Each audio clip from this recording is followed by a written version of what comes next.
أمونغونا زحلف زلو نايك جابير منفس هاللويا أمونغونا زملال زلو نايك جابير منفس هاللويا نفس وقفنا بزهلونا كتنكف بشمي يسوع كريستوس لومي هلاونا خاك جابير هاللويا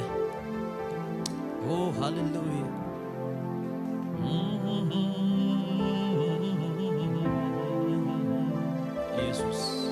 يسوع يبل قبائي هاللويا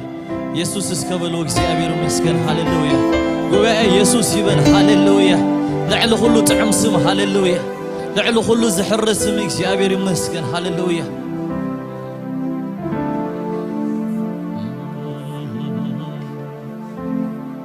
مستون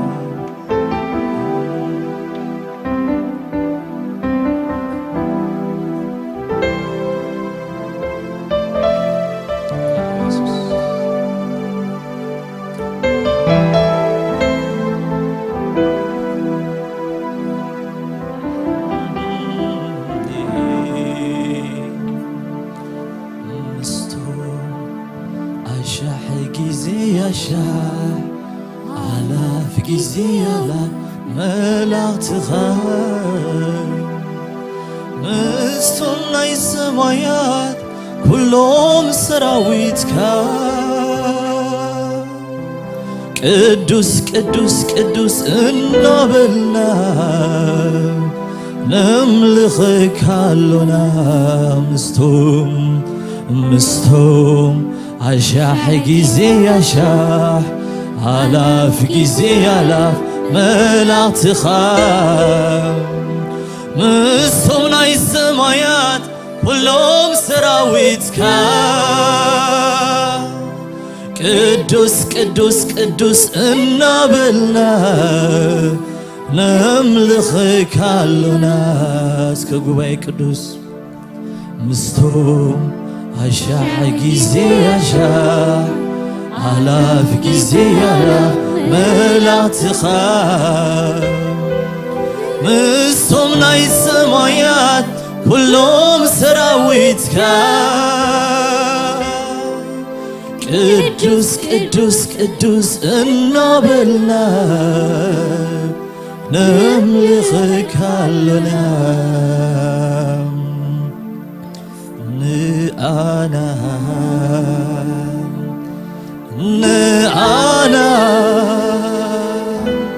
نأنا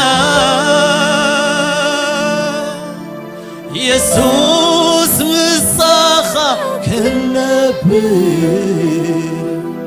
نتي كروم زخون سرماخة ناري أنا مصاخة كالنبي كندي زنايو كروميو كندي كبازبيو نأنا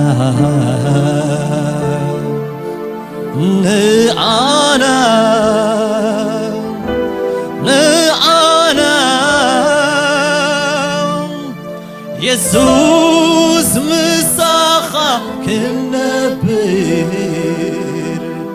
نتي قروم زخون قرماخة ناري إنام أبهلو النخا كالنبير مساخة نأنا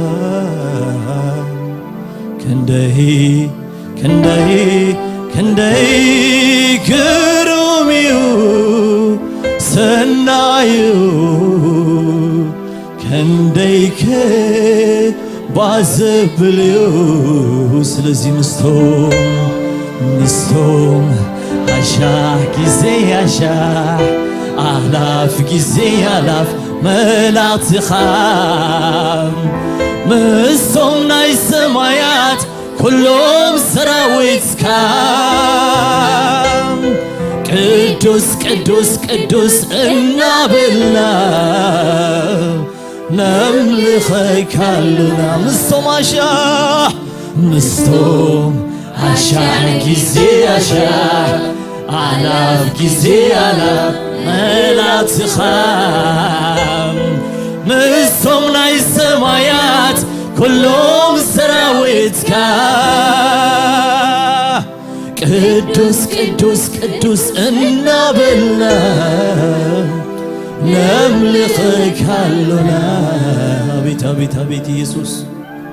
ቅዱስ አምላክ ሃሌሉያ ቅዱስ ቅዱስ እግዚአብሔር ሃሌሉያ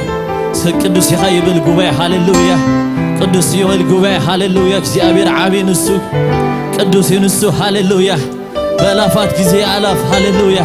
አሻሕ ጊዜ አሻሕ መላእክት በእግሩ ፍግም ዝብሉሉ እግዚአብሔር ኦ ሃሌሉያ ኢየሱስ ኢየሱስ ኢየሱስ ኦ ሃሌሉያ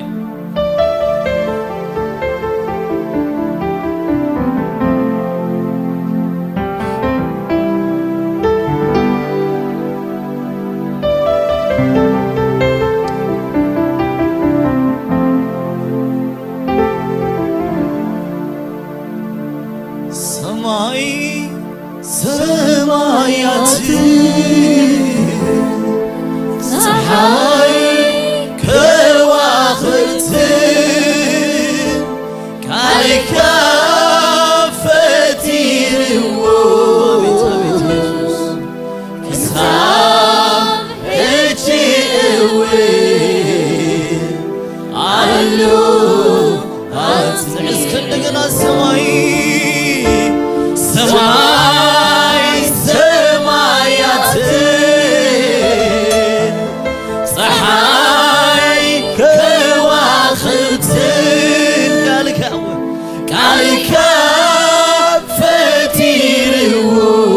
አቤት ኢየሱስ ክሳብ ሕጂ እውን አሎ አጽኒዑ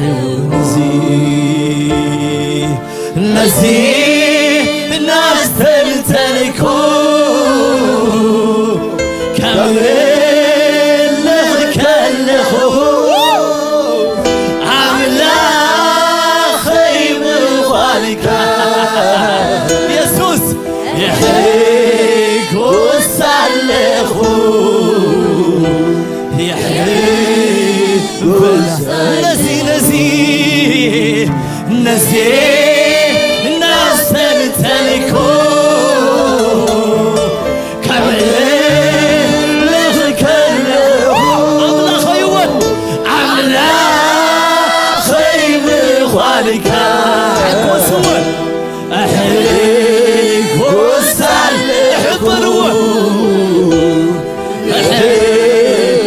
እስከ እንደገና ዓውድ ዝበለ ድምፂ ነዚ ናስተልተልኮ ከምልኽ ከለኹ አቤት ኢየሱስ ኣምላኸይ ምዃንካ ኢየሱስ ሕጉስ ኣለኹ እስከ ብሓባር ሰማይ ሰማይ ሰማይ ሰማያት ፀሓይ ወይ ፀሓይ ከዋኽብት ቃልካ ፈጢርዎ ክሳብ ሕጂ እውን ክሳብ ሕጂ እውን አሎ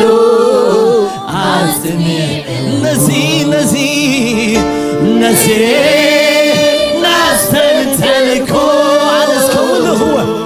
ከምልኽ ከለኹ ኣምላኸይ ምዃንካ ኢየሱስ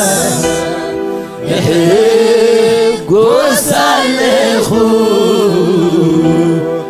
ሕጉስ ኣለኹ እግዚአብሔር እግዚአብሔር እግዚአብሔር እግዚአብሔር እግዚአብሔር እግዚአብሔር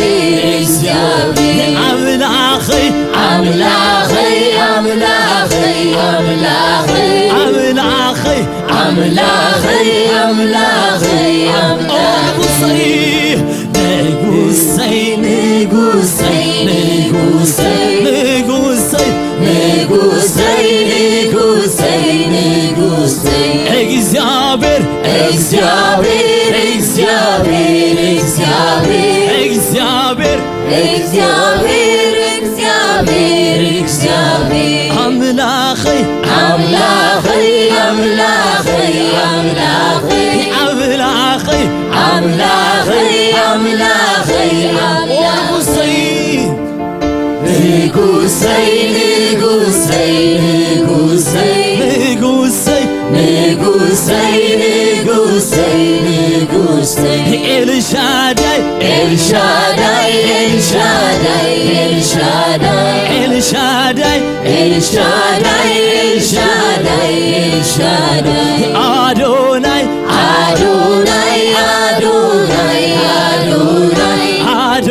كبري زقب عكا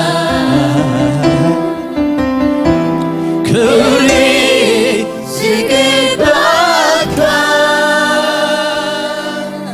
كله تخيل السخائيخا كله تخيل السخائيخا الشاداي أملاخ السخائيخا الشاداي أملاخ السخائيخا أدوناي أملاخ السخائيخا أدوناي أملاخ السخائيخا الشاداي أملاخ السخائيخا الشاداي أملاخ السخائيخا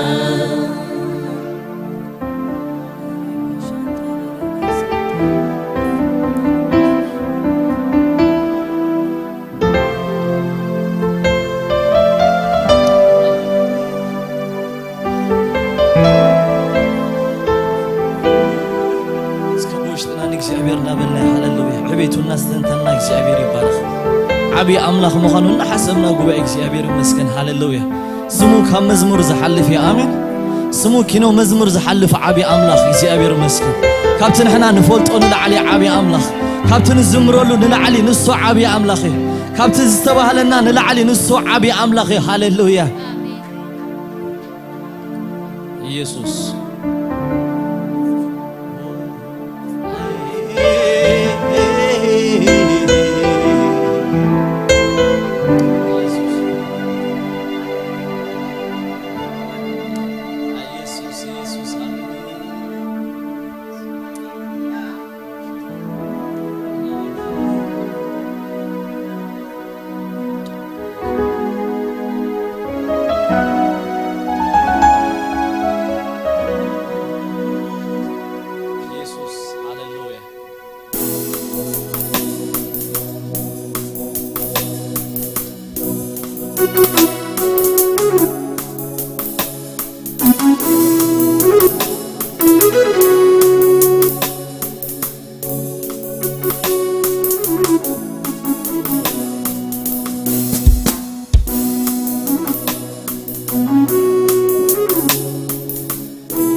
አምላኺኻ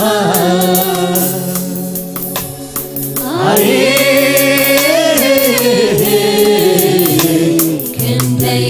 ተገርም አምላኺኻ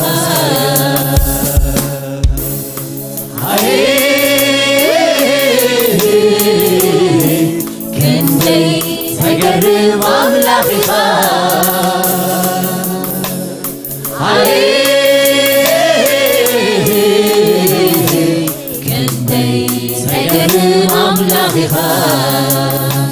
ተገርም አምላኺኻ ተገርም አምላኺኻ ተገርም አምላኺኻ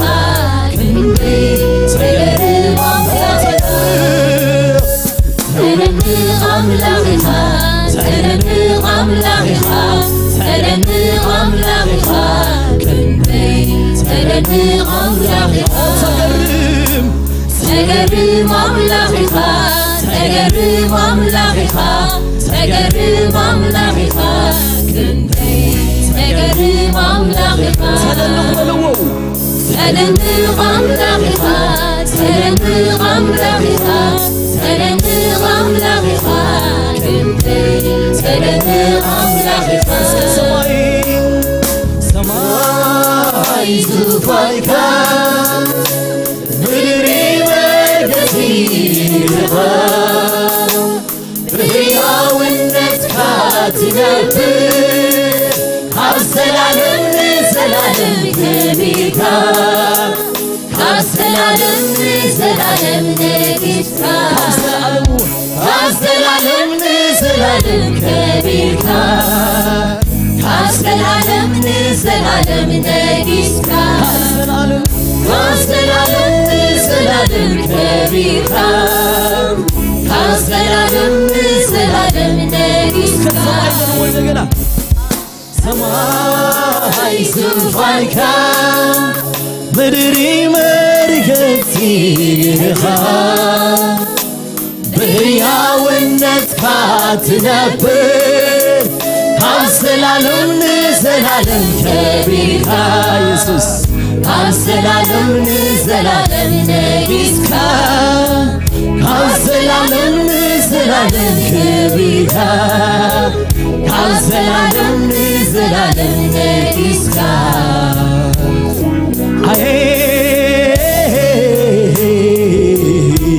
ክንደይ ተገርም አምላኺኻ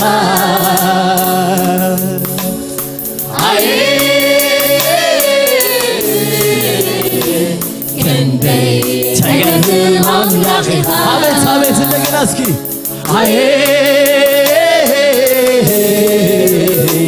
ክንደይ ተገርም አምላኺኻ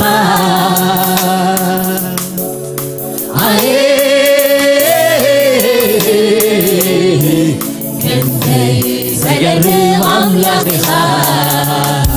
ተገርም አምላኺኻ ተደንቕ አምላኺኻ ተደንቕ አምላኺኻ ክንደይ ተደንቕ ተገርም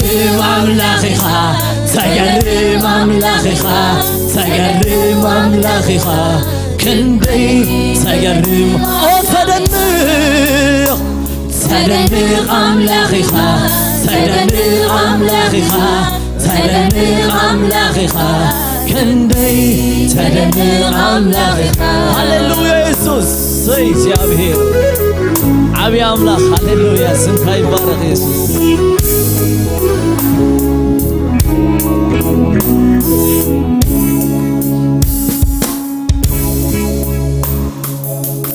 أدنقك له أملاخي أدنقك له أدنقك له أملاخي أدنقك له أخبرك له أملاخي أخبرك له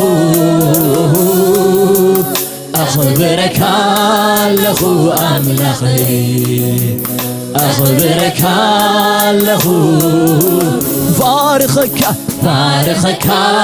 له أملاخي ባርኸካ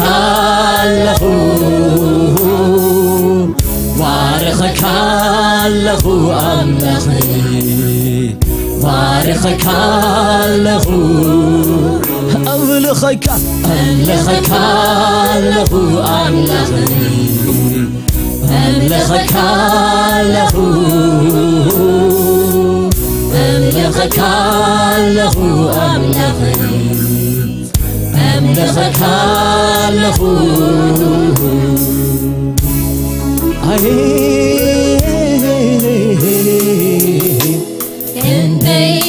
تقدم أملاخي خاص كوكو بعدون تقوم يسمع هللويا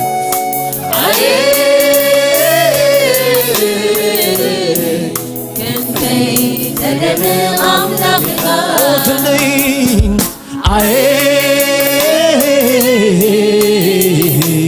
كنتي تقدم أملاخي خاص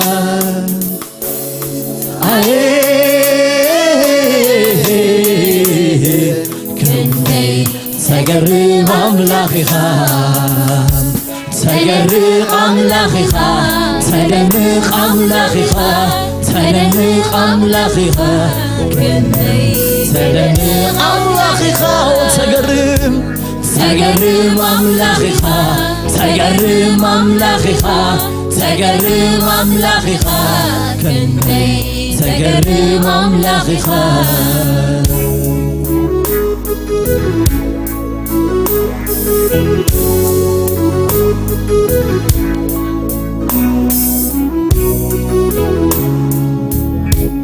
أبزيك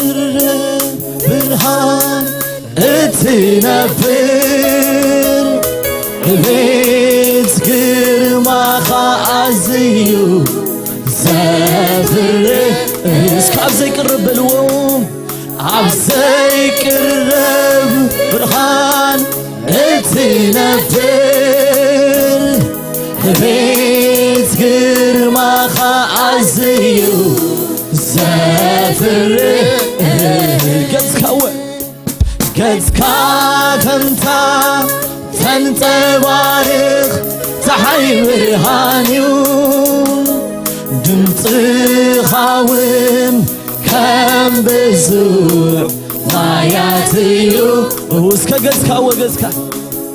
قدسكا كنتا تنتبارخ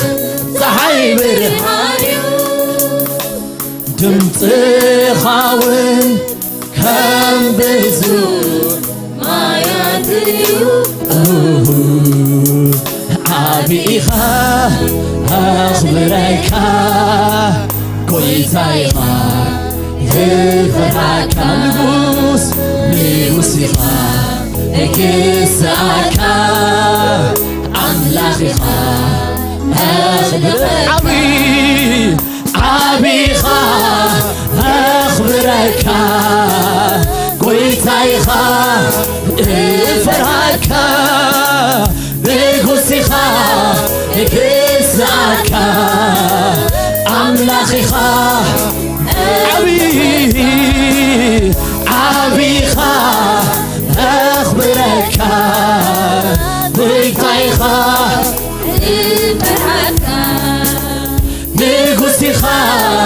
كساكا أملاخيخا اسكع عاوز بلا يمتع عبي والوان دقنا عبيخا أخبرك ويتايخا كيفك نقوسيخا كساكا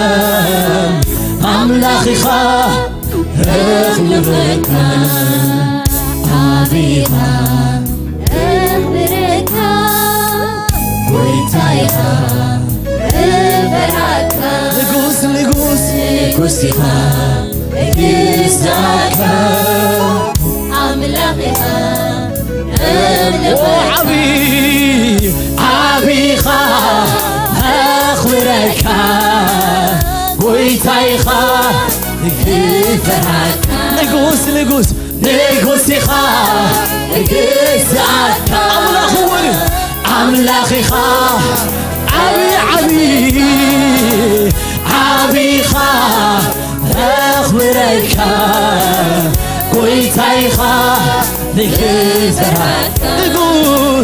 نقوسيخا نقزاكا أملاخيخا أخمركا عبيخا أخمركا كويتايخا نفركا نقوسيخا نقزاكا أملاخيخا أملاخيخا عبيخا أخمركا كويتايخا نفركا نقوسيخا نقزاكا أملاخيخا أملاخيخا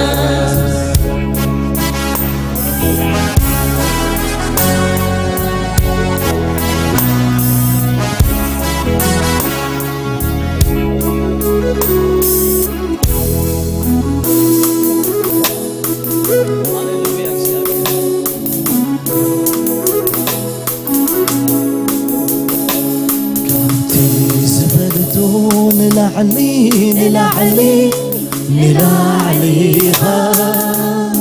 كابت زيقميتون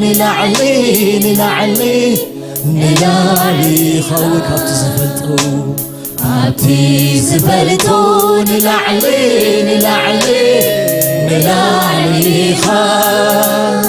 كابت زيقميتون نلاس كابت زفلتون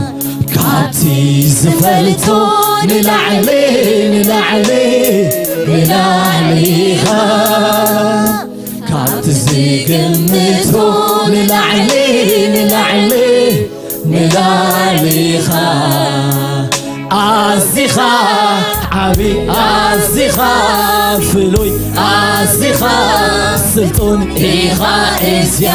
أزيخا عبي أزيخا عبي أزيخا فلوي أزيخا سلطون إيخا إزيا بزي أي مروي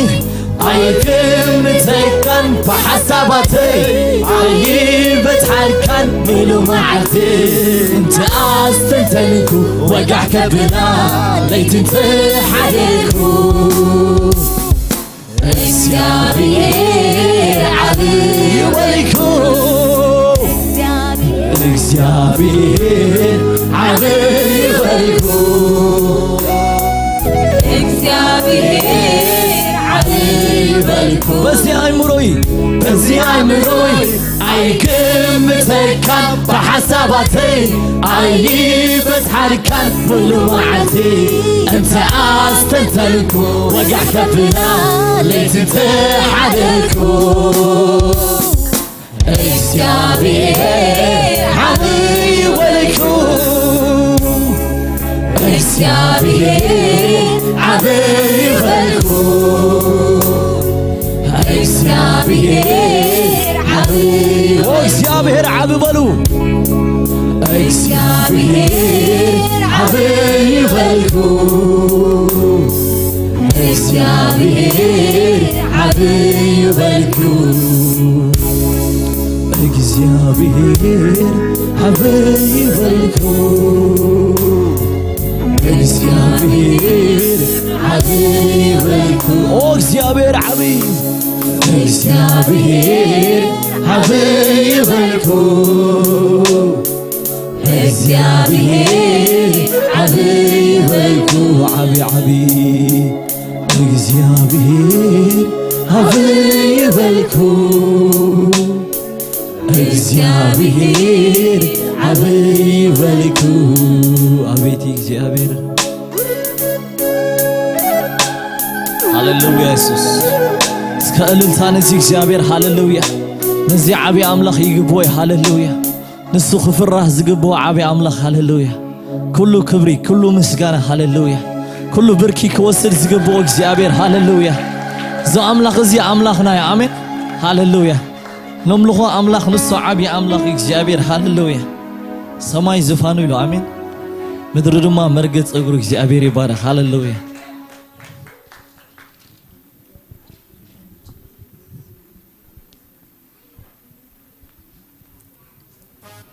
يسوس قويتي آمين هاللويا يسوس قويتي هاللويا بأملاخ باهي بلنا آمين هاللويا እግዚአብሔር በቃ ነዛ መዓልቲ ኣብ ህይወትና ወሲኽና ኣሎ አሜን እግዚአብሔር በቃ ነዛ መዓልቲ ኣብ ህይወትና ስለዝወሰኸና እግዚአብሔር ይመስገን ሃሌሉያ ኦልሞስት ዘዓመት ክትውዳ ክንደይ ሳምንታት ይተሪፉ አይደለም እሺ እግዚአብሔር ግን በምህረት ክሳብ ሕጂ ጤርና ኣሎ እግዚአብሔር ይባረክ እስከ በቃ ክሳብ ሕጂ በህይወት ምህላውና እግዚአብሔር ይመስገን እሱ ያአክል አሜን ካለ ሁሉ ከምት ዘለው እግዚአብሔር ይመስገን ብዙሕ ከም ዝተገብረልና ሰባት ሃሌሉያ የዋተ እግዚአብሔር ከብዙሕ ከም ዝሓለውና እግዚአብሔር ከብዙሕ ከም ዝተወረና ናተረዳእና እግዚአብሔር ከነምልኾይና እግዚአብሔር ይባረክ ሃሌሉያ ብዙሕ ጌር ካለና በልና ከነመስግኖይና ኦ ሃሌሉያ እግዚአብሔር ይመስገን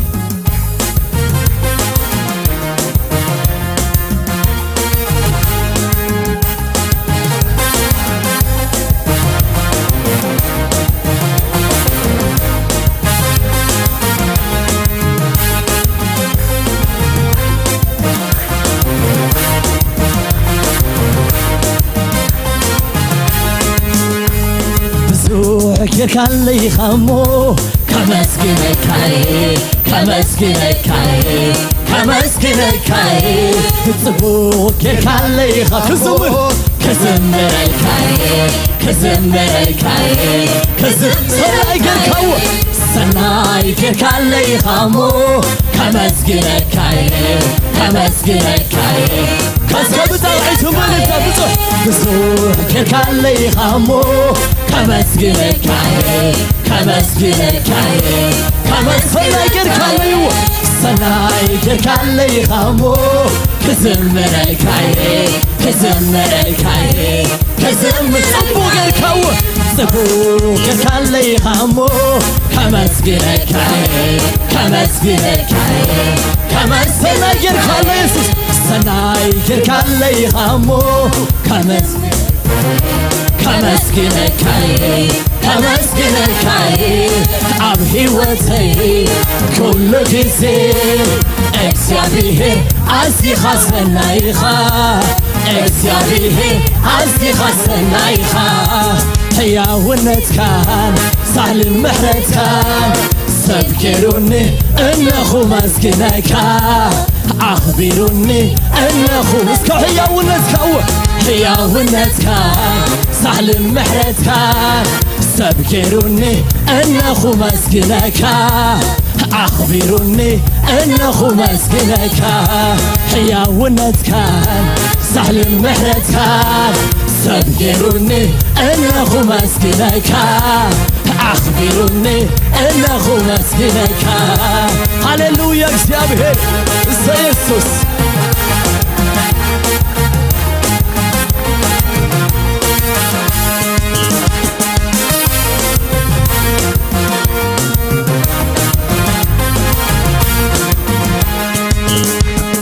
أبصم باي كله ردي خان نديخا عبز توعكوخا دبخنا بالكا كمرعت عينيخا سخنا خين كاني فخنا في نسر تيركا عندي سكاسكيركا أبصم باي كله ردي خان نديخا عبز توعكوخا دبخنا بالكا سخنا خين كاني بخنا في نسر طيرك حنجر كاسكتاني كمسكنكاي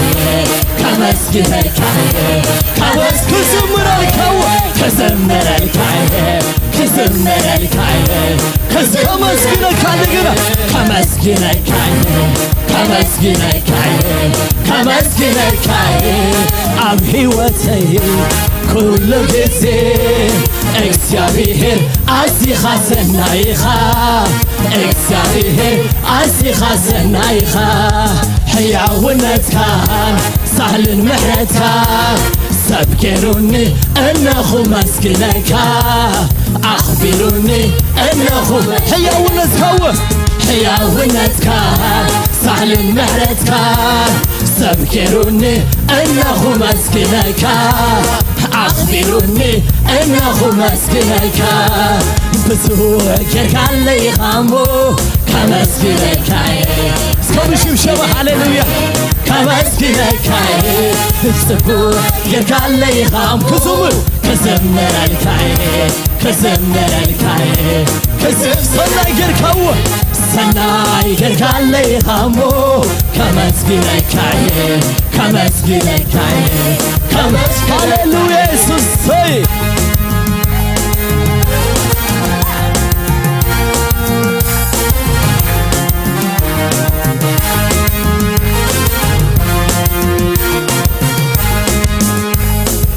تزلمنون زحسبنا عسيسكا بكريستوس عب سمايات بارخانيها بمرخة بيتكا تغبابي لكاني بمنفس بسيقا بسيقا حبيبي كاني كاب تزلمنون زحسبنا عسيسكا بكريستوس عب سمايات بارخانيها بمرخة بيتكا تغبابي لكاني بمنفس بسيقا بسيقا حبيبي كاني كمسكنك سكبت أغايت هاليلويا سكبوا حوارني زابر هاليلويا كمسكنك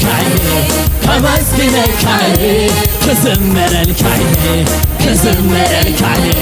كمسكنك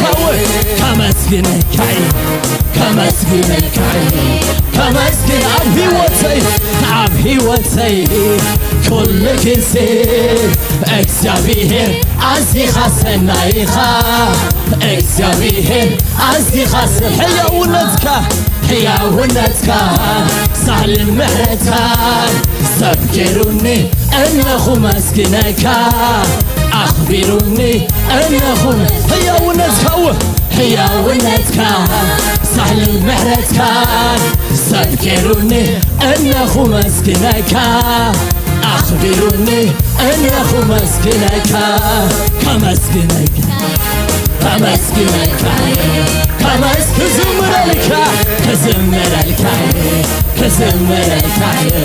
كزمر الكاي هاليلويا يسوس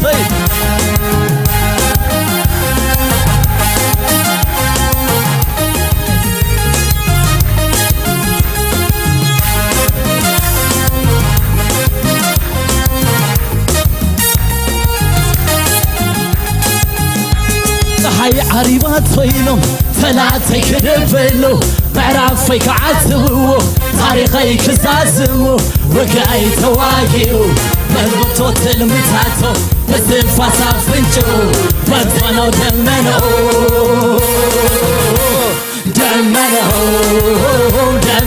محمد دمنو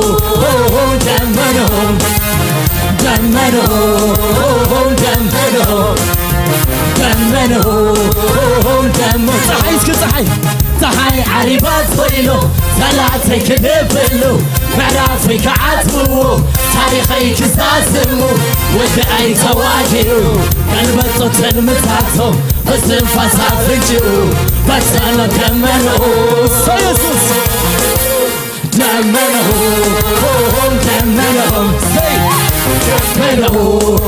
سكبي شمشبه هاليلويا سكبحر دمنهم بلوو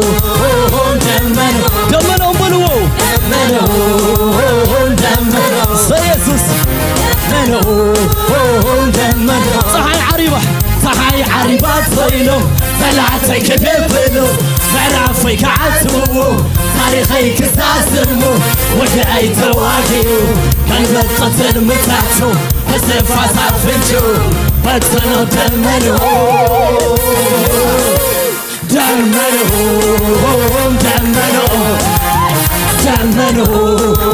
دمنو الصبر حلو برحال حلو سكبي شباب سكوير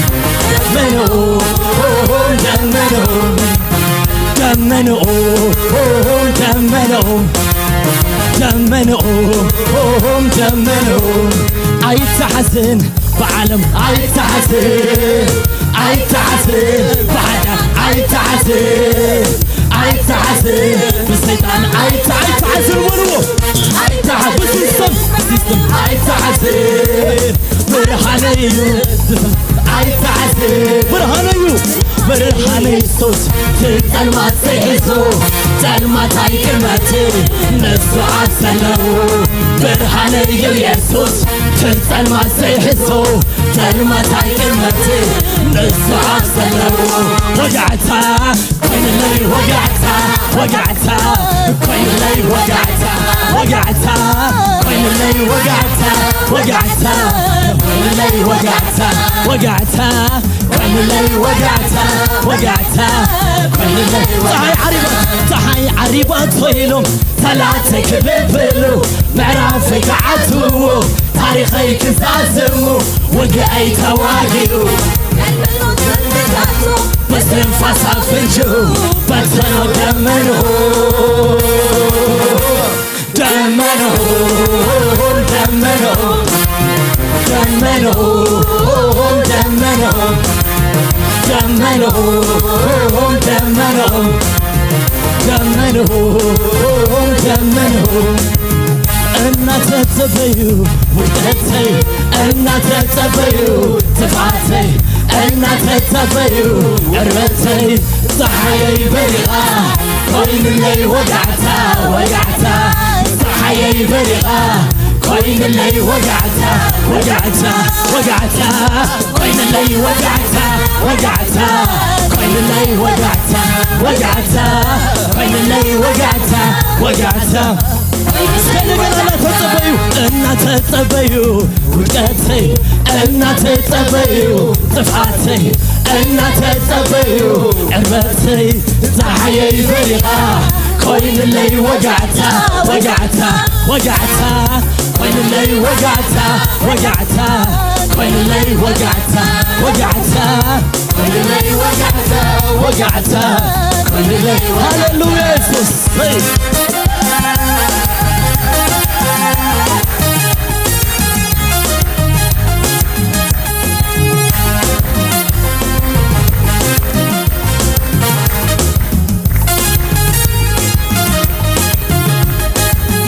بمسكانا كمسكنوي كمسكنوي كان عم بعملخو كعبيوي كعبيوي كان عم بوداسي كنقصوي كودسوي كان عم بعملخو كملخوي كملخوي بشبشب كنا بشبشبا بشبشبا كخبروي كخبروي كنا عندنا كنا عندنا كنا عندنا كنا عندنا كنا عندنا كنا عندنا كنا عند سلاسي عيدك مني كمريك عيدك مني عيدك مني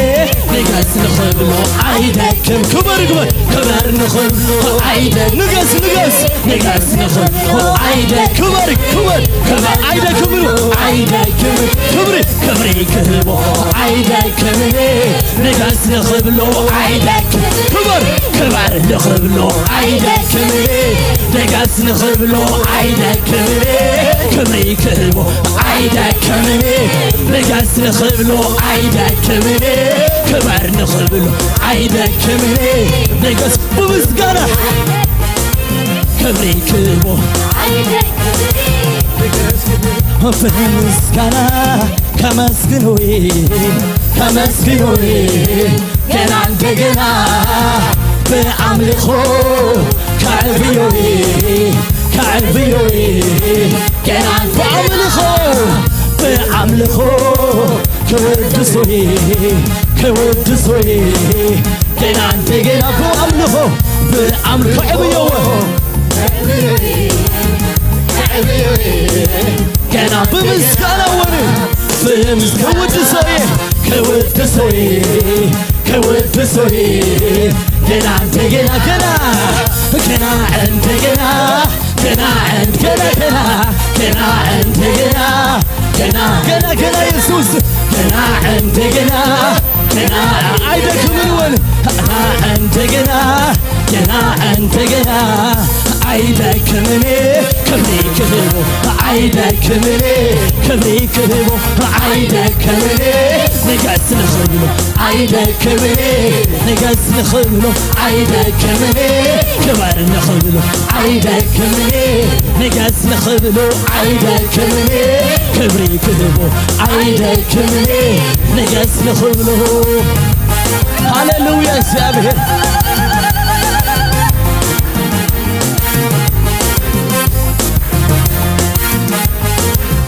ሃሌሉያ ኢየሱስ ጎይታ አሜን ኢየሱስ ወደ አምላኽ ነምልኾ አምላኽ ዓቢ አምላኽ ሃሌሉያ በሐቂ ሕዋተይ ካብቲ ዘንብምና ንላዕሊ ንሱ ዓቢ አምላኽ ካብቲ ዝንገረና ንላዕሊ ንሱ ዓቢ አምላኽ ሶፋር ካብ ዝበፅሕናዮ መንፈሳዊ ፍልጠት ንሱ ኻው ንላዕሊ ሃሌሉያ በሐቂ ዓቢ አምላኽ እግዚአብሔር ይመስገን ኪኖ የእምሮና ዝሓልፍ ዕቤት ሃሌሉያ ኪኖ የእምሮና ዝሓልፍ ዓቢ አምላኽ እግዚአብሔር ይመስገን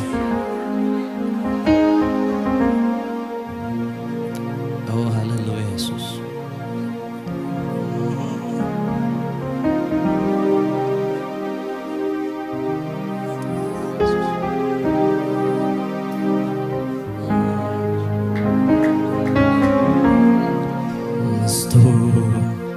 አሻሕ ጊዜ አሻሕ አላፍ ጊዜ አላፍ መላእክትኻ ምስቶም ናይ ሰማያት ኩሎም ሰራዊትካ ቅዱስ ቅዱስ ቅዱስ እናበልና ነምልኽካ ኣለና ምስቶም አሻሕ ጊዜ አሻሕ አላፍ ጊዜ አላፍ መላእክትኻ ምስቶም ናይ ሰማያት ኩሎም ሰራዊትካ ቅዱስ ቅዱስ ቅዱስ እናበልና ነምልኽካ ኣለና ክብሪ ዝግብአካ ክብሪ ዝግብአካ ኩሉ ትኽእል ንስኻ ኢኻ ኩሉ ትኽእል ንስኻ ኢኻ ኤልሻዳይ ኤልሻዳይ አምላኽ ንስኻ ኢኻ ኤልሻዳይ አምላኽ ንስኻ ኤልሻዳይ ንጉስ ኤልሻዳይ ንጉስ ንስኻ ኢኻ ኤልሻዳይ አምላኽ ንስኻ ኢኻ ምስቶም አሻሕ ጊዜ አሻሕ አላፍ ጊዜ አላፍ መላእክትኻ ምስቶም ናይ ሰማያት ኩሎም ሰራዊትካ ቅዱስ ቅዱስ ቅዱስ እናበልና ነምልኽካ ኣለና ንአና ንአና ንአና ኢየሱስ ምሳኻ ክንነብር ነቲ ግሩም ዝኾነ ግርማኻ ናርአና ክንደይ ክንደይ ክንደይ ግሩም እዩ ሰናይ እዩ ክንደይ ክባህ ዘብል እዩ ክንደይ ክንደይ ክንደይ ግሩም እዩ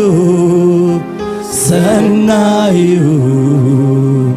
ክንደይ ክባህ ዘብል እዩ እስከ ናይ መወዳእታ ምስቶም አሻሕ ጊዜ አሻሕ ምስቶም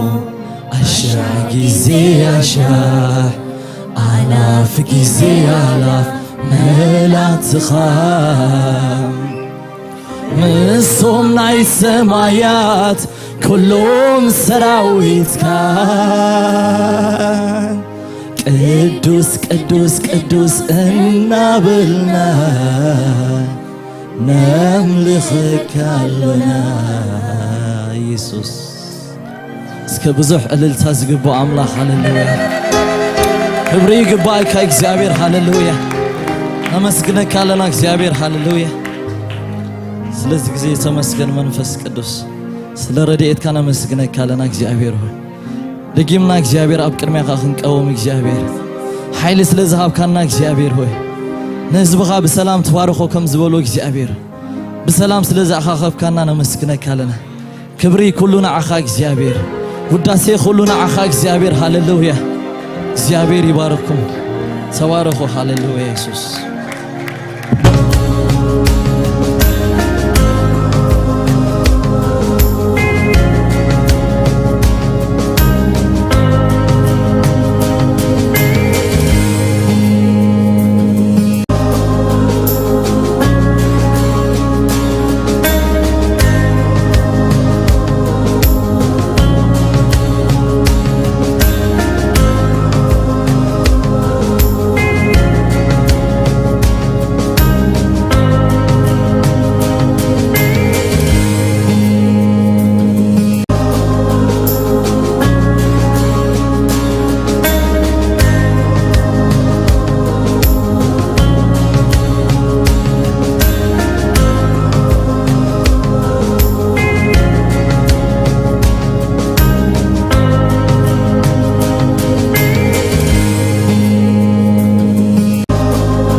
ኢየሱስ ክርስቶስ ጎይታዩ እንጽልያለሁ ቢናምባር ለቅና Kids, we're going to pray for you.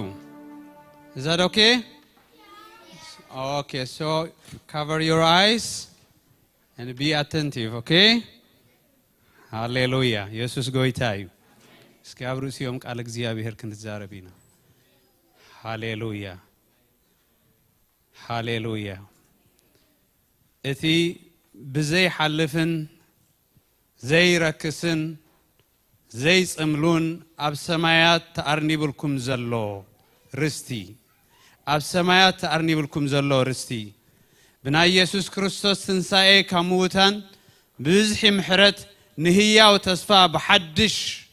ዝወለደና አምላኽ አቦ ጎይታና ኢየሱስ ክርስቶስ ይባረክ ሃሌሉያ ስለዚህ ነዚ ቃል እዚ በምስትበሃል በዚ ቃል እዚ ክንጽልየሎም ኢና ዘይ ሓልፍ ዘይ ረክስ ዘይ ጽምሉ ኣብ ሰማያት ከምቲ እግዚአብሔር አቦና ምስፈለጥናዮ ምስገለጸልና ንዓና አቀሚጥዎ ዘሎ ርስቲ ንዓቶም ድማ በብስ አስማቶም በብስሞም ክቅመጠሎም እዚ ብርሃን እዚ ክረኽቡ እዚ ብርሃን እዚ ክረኽቡ እስኪ ንጸልየሎም ናብዚ ብርሃን እዚ ክበጽሑ በብስሞም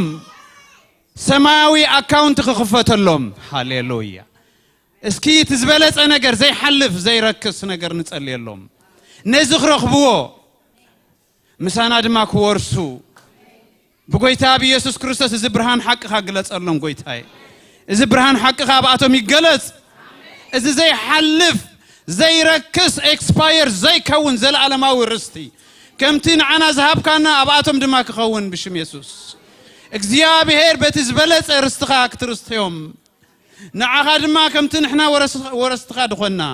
ንወድኻ ኢየሱስ ክርስቶስ ድማ መዋርስቲ ክንከውን እዚ ዓብይ ዕጫ ዝበጽሐና ንዓቶም ድማ ክበጽሖም ንጽልይ ኣለና እግዚአብሔር ወረስቲ ክኾኑ ንጽልይ ኣለና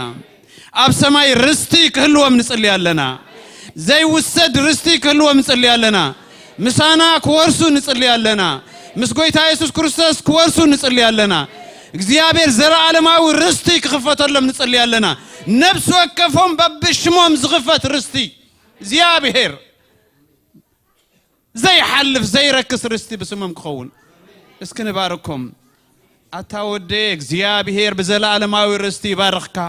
አትጓለ በዘላለማዊ ርስቲ እግዚአብሔር ይባርክኪ እግዚአብሔር ኣብ ሰማይ አካውንት ይኽፈተልክ እስኪ ንበሎም እስኪ መርቁዎ ምስኪ በኢየሱስ ክርስቶስ ስም መርቁዎ ምስኪ በኢየሱስ ክርስቶስ ብሩኻት ይኹኑ ሃሌሉያ አሜን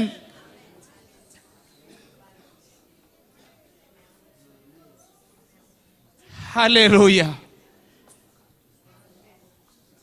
زهابك أنت هابك أنا يمدر كله إكسباير يخون كله يحلف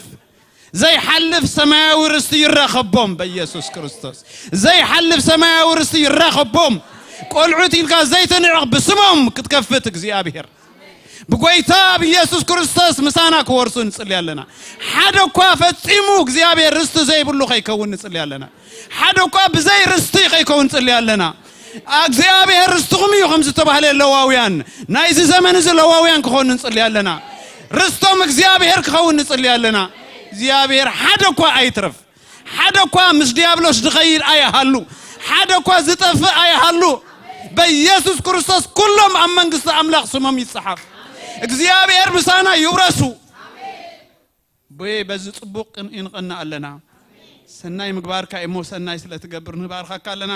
زترف زمانهم بارخ ممهرانهم بارخ إذا برهان حقها بتمرتن بتبابن كستمهروهم دماغ زيابير أبو حيل ساعاتن كتبهم نصلي لنا بيتهم دماغ تبارخ نصلي لنا نجارهم دماغ السرح نصلي لنا زيابير أبو قدامهم نجارهم كتحلفهم نصلي لنا باسم يسوع كريستوس آمين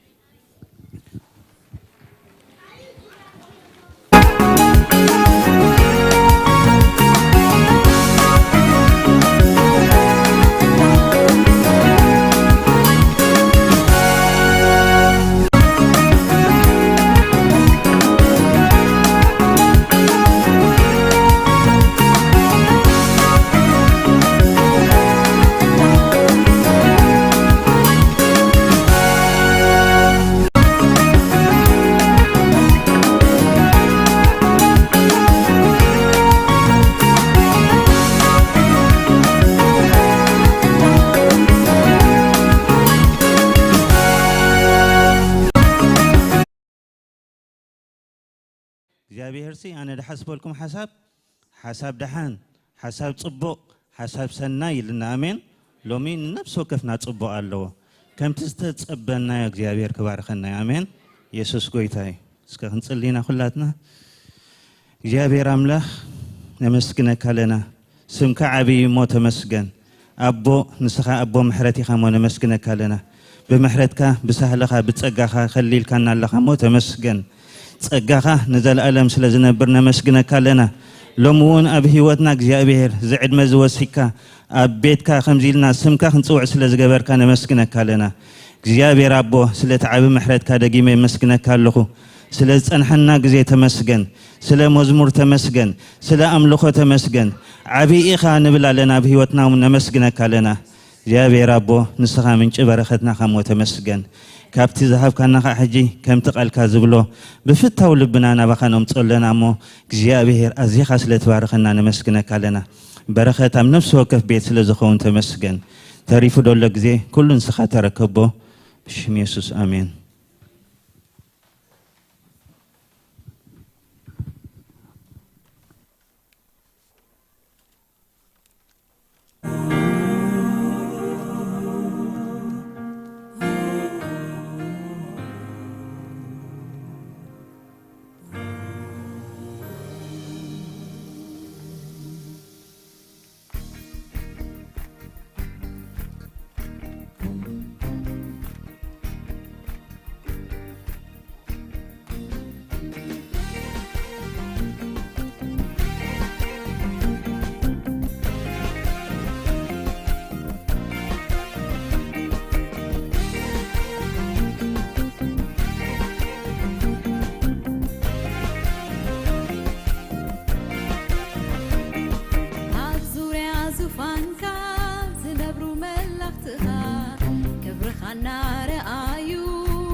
أملاخي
ኢየሱስ ክርስቶስ ጎይታ እዩ ህዝቢ ኣምላኽ ከመይ ቀኒኹም እስኪ ነንሕድኩም ሰላም ንበሃል ብሽም ኢየሱስ ክርስቶስ ሰላም ንበሃል ደቂ ዓዶም ንቅዱሳን ስድራ ቤቱ ንኣምላኽ ኢልና እሞ ኣይንተሓፋፈር እግዚአብሔር ይመስገን ክብርና አምላክ እግዚአብሔር ይባረክ ሃሌሉያ ሃሌሉያ ኢየሱስ ክርስቶስ ጎይታዩ ቃል እግዚአብሔር ከም ተቀደም አቢለ ዝተዛረብክዎ ኣብ ቃል እግዚአብሔር ዘሎ ዘይሐልፍ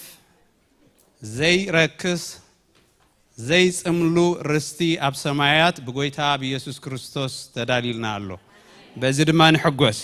ስለዚህ በሃይማኖት አይኮንና እንመላለስና ዓስቢ ከም ዘለና ፈሊጥና ኢና ክብርና አምላክ ይሁን እዚ ዝገበረ ግን መኒው እዚ ዝገበረ መኒው ቃል እግዚአብሔር እንታይ ይብል በብዝሒ ብና ኢየሱስ ክርስቶስ ትንሳኤ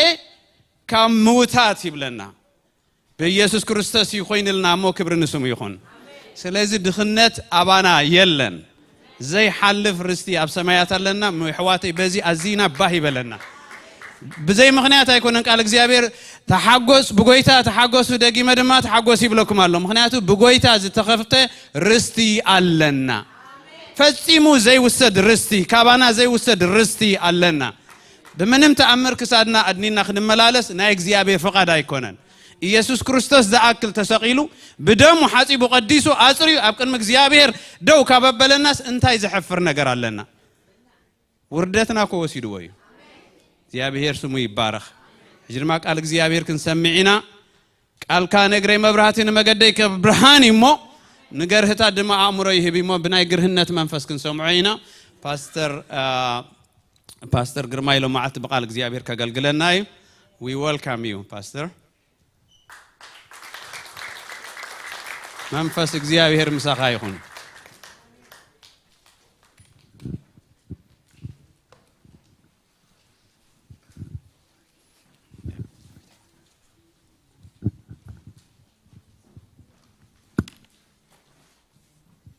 ሰላም አምላክ ይብዛልኩም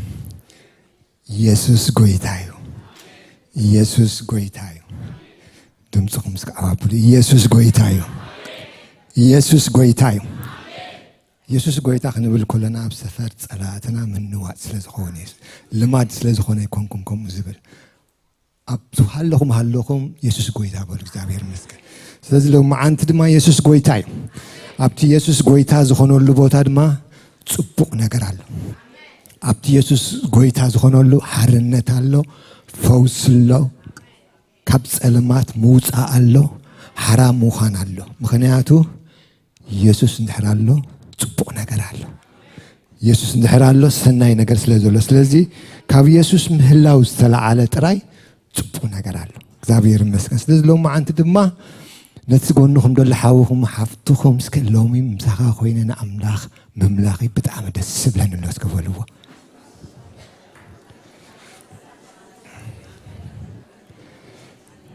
ምክንያቱ ዕድለኛታት ኢና ሜይቢ ነዚ ክረኽቦ ደይ ካሉ ብዙሓት ኣለዉ ኣብ ገዞም ኮይኖም ኣብ ማእኸል ህዝቢ አምላኽ እንተዝህሉ ክንደይ በረኸት ኢሎም ድጸምዎ ኣለዉ ንሕና ዕድለኛታት ኮይና ብጥዕና ምስኣን ዘይመፁ ሃረድ ብልዎ ኣሎ ንሕና ግን እግዚአብሔር ጸጋብ ዝሒልና ጥዕና ሂብና ደው ኢልና ትንፋስ ሃሊና ንኣምላኽ ከነምልኹ ኣብዚ ምህላውና ቀሊል ጌርና ይንውሰዶ ዋላ ጥዕና ሃሊኻ ጸላብ ዝተፈላለየ መገዲ ኣብ ማእኸል ህዝቢ አምላኽ ከይትህሉ ኢሉኻ ብዙሕ ዋጋ ኣካይ ስለዚህ እግዚአብሔር ግን ረዲእና ኣነ ረዲእና ኣብ ዘለኹ ነፍሲ ወከፍና ብኣጋጣሚ ኣብዚ ቦታ ዝመፀ የለን ወላ ሓደ ኣነ ኮም ዝብል ኣብ ዝሃለኹም ሃሊኹም ናይ ኣጋጣሚ ሰብ ኣይኮንኩምና ኣብ ህይወትና ሓሳብ አምላኽ ፈቃድ አምላኽ ስለዝፍጸም ሎማዓንቲ ኣብዚ ዘለኹ ብዓላማ እግዚአብሔር ድማ ንዓይ ዝኸውን ነገር ኣለዎ ኣሜን ከምኡ ተይልና ገለ ነገር ሒዝና ክንከይድና ሓንቲ ቃል ዋላ ትኹን ህይወትና ንዘለዓለም ክትልውጣ ትኽእል እያ ሓንቲ ቃል ዋላ ትኹን በቃ ነገራትና ለዊጡ ዝበለጽና ክትገብርና ትኽእል እያ ስለዚህ እግዚአብሔር ድማ ሎማዓንቲ ቃል ኣለዎ እግዚአብሔር ካ ሰናይ ንመንከ ነታ ትጽበዮ ነፍሲ ሰናይኩም ይዝብል ስለዚ እንድሕር ተጸቢና የመጺና ጥራሕና ይክንምለስን ኢና ስለዚ ኣብ ጸሎት መንፈስ መሆን ክሁን ኢና ሎማዓንቲ ጎይታ ሓንቲ ቃል ተዛረብ ንበሎ ሃሌሉያ መጺና ክንምለስ ኣይንደሊና ጥራይ ኣጣቕዒና ዘሚርና ጥራይ ክንምለስ ኣይንደልን ኢና ምትንካፍናትካ ፕሮግራም ተኻፊልካ ምኻድ ደይኮነ ሓይለ ኣምላኽ ተኻፊልና ክንከይድ ናይ እግዚአብሔር ኢድ ተኻፊልና ክንከይድ ሓሳብ ኣምላኽ ተኻፊልና ክንከይድ ፍቓድ ኣምላኽ ተኻፊልና ክንከይድ ተዘይኮነ ናይ ሃይማኖት ሰባት ኢና ንኸውን ፕሮግራም ተኻፊልካ ምኻድ ንማንም ሰብ ኣይረብሐን እዩ እቲ 12 ዓመት ደም ዝሓዛሕ ዝብላ ዝነበረት እኮ ካብ ገዛእ ክትብገስ ኮላ እዩ ዝብለና እንተ ተንኪፈዮ ኢሉ ኢየሱስ ሓደ ነገር ተዛሪቡ መን እዩ ተንኪፍኒ ኢሉ ብዙሓት ዝዳፍኡ ነይሮም ኳዕማኡ ዝተንከፈቶ ግን ሓንቲ ሰበይቲ ጥራያ ነይራ ካብዞም ብዙሓት ወጢና ሎማዓንቲ ካብ ምድፋእ ወጢና ንጎይታስከ ኣነ ደሌካ ኣለኹ ክትንክፈካ መጽእ ኣለኹ ሓይሊ ካባኻ ወጪ ድማ ይተንክፈኒ ህይወተይ ይለወጥ ነገረይ ይለወጥ ኩነታተይ ይለወጥ ኢልናስከ ንጎይታ ንጸበየስከ ዘፍቅር ኣቦ ኣለና ዝፈትወና ኣቦ ኣለና ሓወይ ኣብዝሎም መጺኻ ስቑልካ ይትምለስኒ ኢኻ ኣብቲ ኢየሱስ ዘለዎ ሓርነት ኣሎ ጽቡቕ ነገር ኣሎ ዘፍቅረና ኣቦና ኣለና ንደቁ ጽቡቕ ምግባር ዝሕጉሶ ኣምላኽ ንደቁ ሰናይ ምግባር ደስ ዘብሎ ኣምላኽ ኢየሱስ ክርስቶስ ትማልን ሎምን ንዘለዓለም ኣይልወጥን እዩ እቲ ጽቡቕ እናገበረ ዝዘውር ዝነበረ ኢየሱስ ሕጂውን ኣብ ማእኸልና ኣሎ እቲ ሰናይ እናገበረ ዝዘውር ዝነበረ ኢየሱስ ሕጂውን ኣብ ነገራትና ጣልቃ ከኣቱ ያው ኣይተለወጠን እታ ሓያል ቅልጽም እግዚአብሔር ትማልት ዓይ ዝነበረት ብብዙሕ ደስ ሃገረትና ሕጂውን ኣይደኸመትን ኣይተሓለለትን ነቲ ድኹም ሓይሊ ክትህብ ከተበርትዕ ከተተስእ ሕጂውን ከነምልኾ ኾለና ክንጽበዮ ኾለና ሓደ ነገር ይረዳእና ከምኡ ኢሉ ሰማይን ምድርን ኣብ ዘሎ ኩሉ ዝፈጠርካ ኢሎሞ እንታይ ማለቶም እዮም ንስኻ ዓብይ ኢኻ ንዓኻ ዝጨንቀካ ምንም ነገር የለን ኩሉ ትኽእል ኢኻ ሕጂ ድማ ምስ ሙሉእ ክእለትካ ምስ ስልጣንካ ብዝፋንካ ኣለኻ ዘፍቅረ ኣቦ ኣለና ኣዝዩ ዘፍቅረና ስለዚ ጥርሓና ክንምለስ ድማ ኣይደልየናን እዩ ግና ተረዳእና ፍቕሪ ኣምላኽና ተረዳእና እዚ ኣምላኽ እዚ ኣዝዩ የፍቅረና እዩ ሰብ ዘይረኣዩ ኩነታትና ኣብቲ መንፈሳዊ ህይወትና ይኹን ኣብቲ ስጋዊ ነገርና ዝጎደለ እንብሎ ነገር እንተሓለወ ንዕኡ ኣይፅልምቶን እዩ ጸልማት ኣይፅልምቶን ምንም ኣይክልክሎን እዩ ሰብ ዘይረኣዩ ነገራትና ዝርኢ ኣቦ ኣለና እሱ ድማ ከም ሰብ ደቂ መዛሙርትኩም ኢሎሞ ከዓ ብዙሓት ደድሕሪኡ ምስ መጽዎስ ኣፋንዎም ኳ ኢሎሞ ንሱ ከዓ ንዖም ዝኸውን ኣለኒ እሞ ኮፍ ኣብልዎም ኢልዎም እግዚአብሔር ይመስገን ከም ሰብ ኣያፋኑን ንሱ መጺኻ ስዑልካ ገዛኻ ኺዳ ይብለካን እንታይ ደኣ ንዓኻ ዝኸውን ንስጋኻን ንመንፈስካን ዝኸውን ነገር ኣለዎ ኣብልዖም በቲ ንስጋ ዘድልዮም ነገር መላእ ኣሎም ምሂሩ ድማ ነቲ መንፈሳዊ ነገር ዝኸውን እውን ኣጽገቦም እዚ ጎይታ እዚ ሕጂ እውን ኣብ ማእኸልና ኣሎ ሃሌሉያ እስከ ቴንኪ ይሁን በሎ እዚ ፍቕሪ እዚ መዘና የብሉን ጠጠው ዘበለና ከም ድኻምና ከም ውድቀትና ዘይኮነ ብፍቕሪ እንዳተሰከመ ዝጸረና ኣምላኽና ሃሌሉያ ቴንክ ዩ ጂሰስ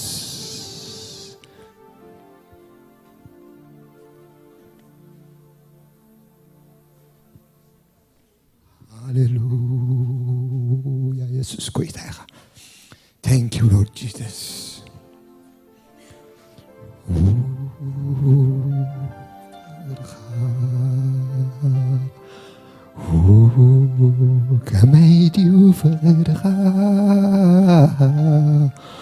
ፍቅርኻ ርአዮ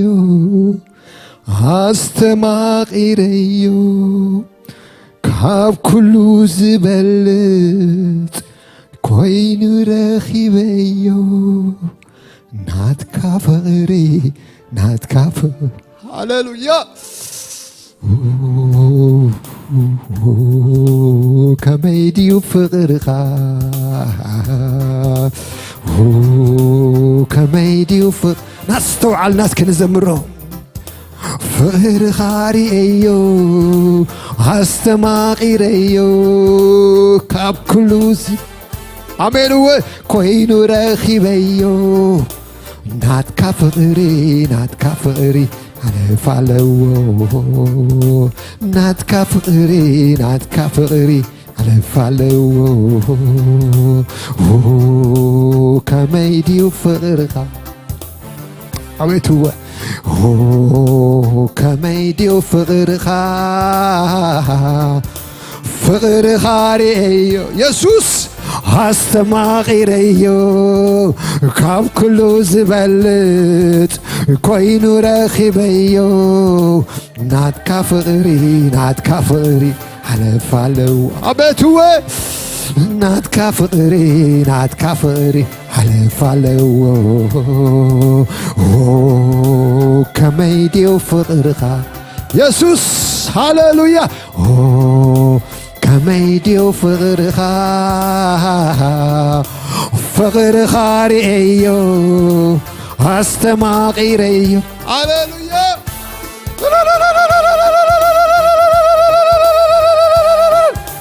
ናትካ ፍቕሪ ናትካ ፍቕሪ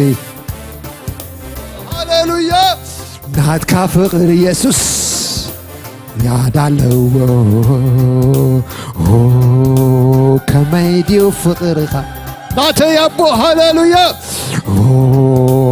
ከመይ ድዩ ፍቅርኻ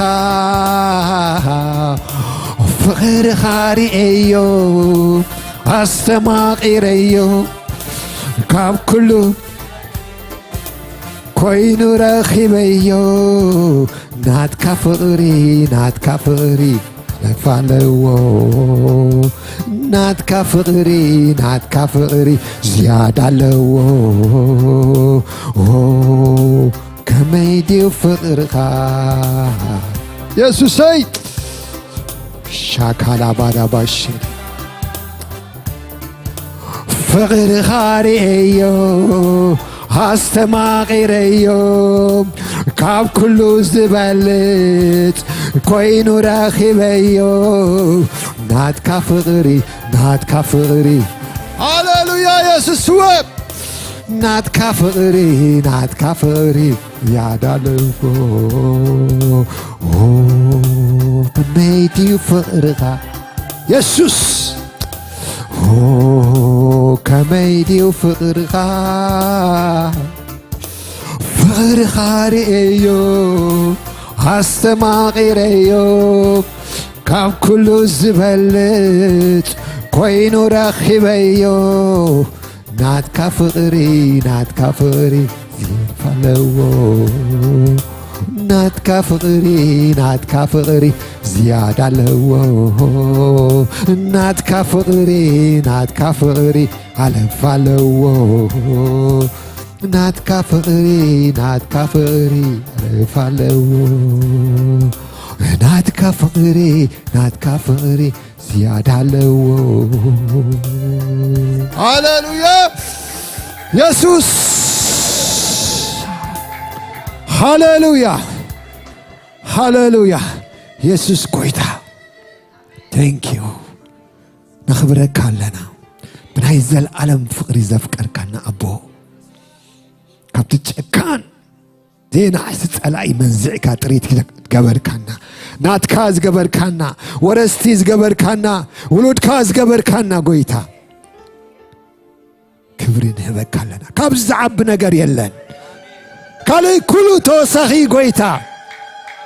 ህይወት ስለ ዝሃብካና ወረስቲ ስለ ዝገበርካና ንሕና ብዝገበርናዮ ዘይኮነ ጎይታ ኣብ መስቀል ብዝሰርሐካልና ስራሕ እዩ ክብሪ ድማ ንህበካ ኣለና ውሽጥና ፍቅርካ ይቃጠል ኣሎ ጎይታ እዚ ፍቅር እዚ መመዘኒ የብሉን ብወርቂ ብህሩር ብገንዘብ ዘይትመን በቲ ክቡር ዝኾነ ደምካ ዓዲካ ማንም ክኸፍሎ ዘይክእል ዋጋ ከፊልካልና ጥሪት ናትካ ክንከውን ደቅኻ ክንበሃል ውሉድካ ክንበሃል ኣቦ ስለዚ ፍቅር እዚ ድማ ነመስግነካ ኣለና ስለ ነፍሲ ወከፍ ኣብዚ ቦታ ዘለዉ ኣሕዋተይ ከምኡውን ኣብ ፍቅዶ ኮይኖም ዝከታተሉና ደለዉ ስለ ነፍሲ ወከፍና ተመስገን ሎማ ኣንቲ እዛ ዕድል እዚኣ ሂብካና ናይዛ መዓልቲ እዚኣ ሰባት ኮይንና ሽምካ ክንፅውዕ ኣብ ማእኸል መጓስኻ ክንህሉ እግዚኣብሔር ሆይ እዚ ካባኻ ይኮይነልና ረድኤትካ በዝሒልና ምሕረትካ በዝሒልና ፀጋኻ በዝሒልና እዩ ክብሬ ንህበካ ኣለና ክብሬ ንህበካ ኣለና ክብሬ ንህበካ ኣለና ጎይታ ሃሌሉያ ካባና ዝኾነ ወላ ሓንቲ የብልና ኣንታ ሕያዋይ ኮሳ ንመጓስኻ ኣብ ልሙዕ ሽኻ ተውዕል ሎሚ ድማ እግዚኣብሔር ኣነ ይጽልይ ኣለኹ ነፍሲ ወከፍ ዝኸውን ቃል ኣለካ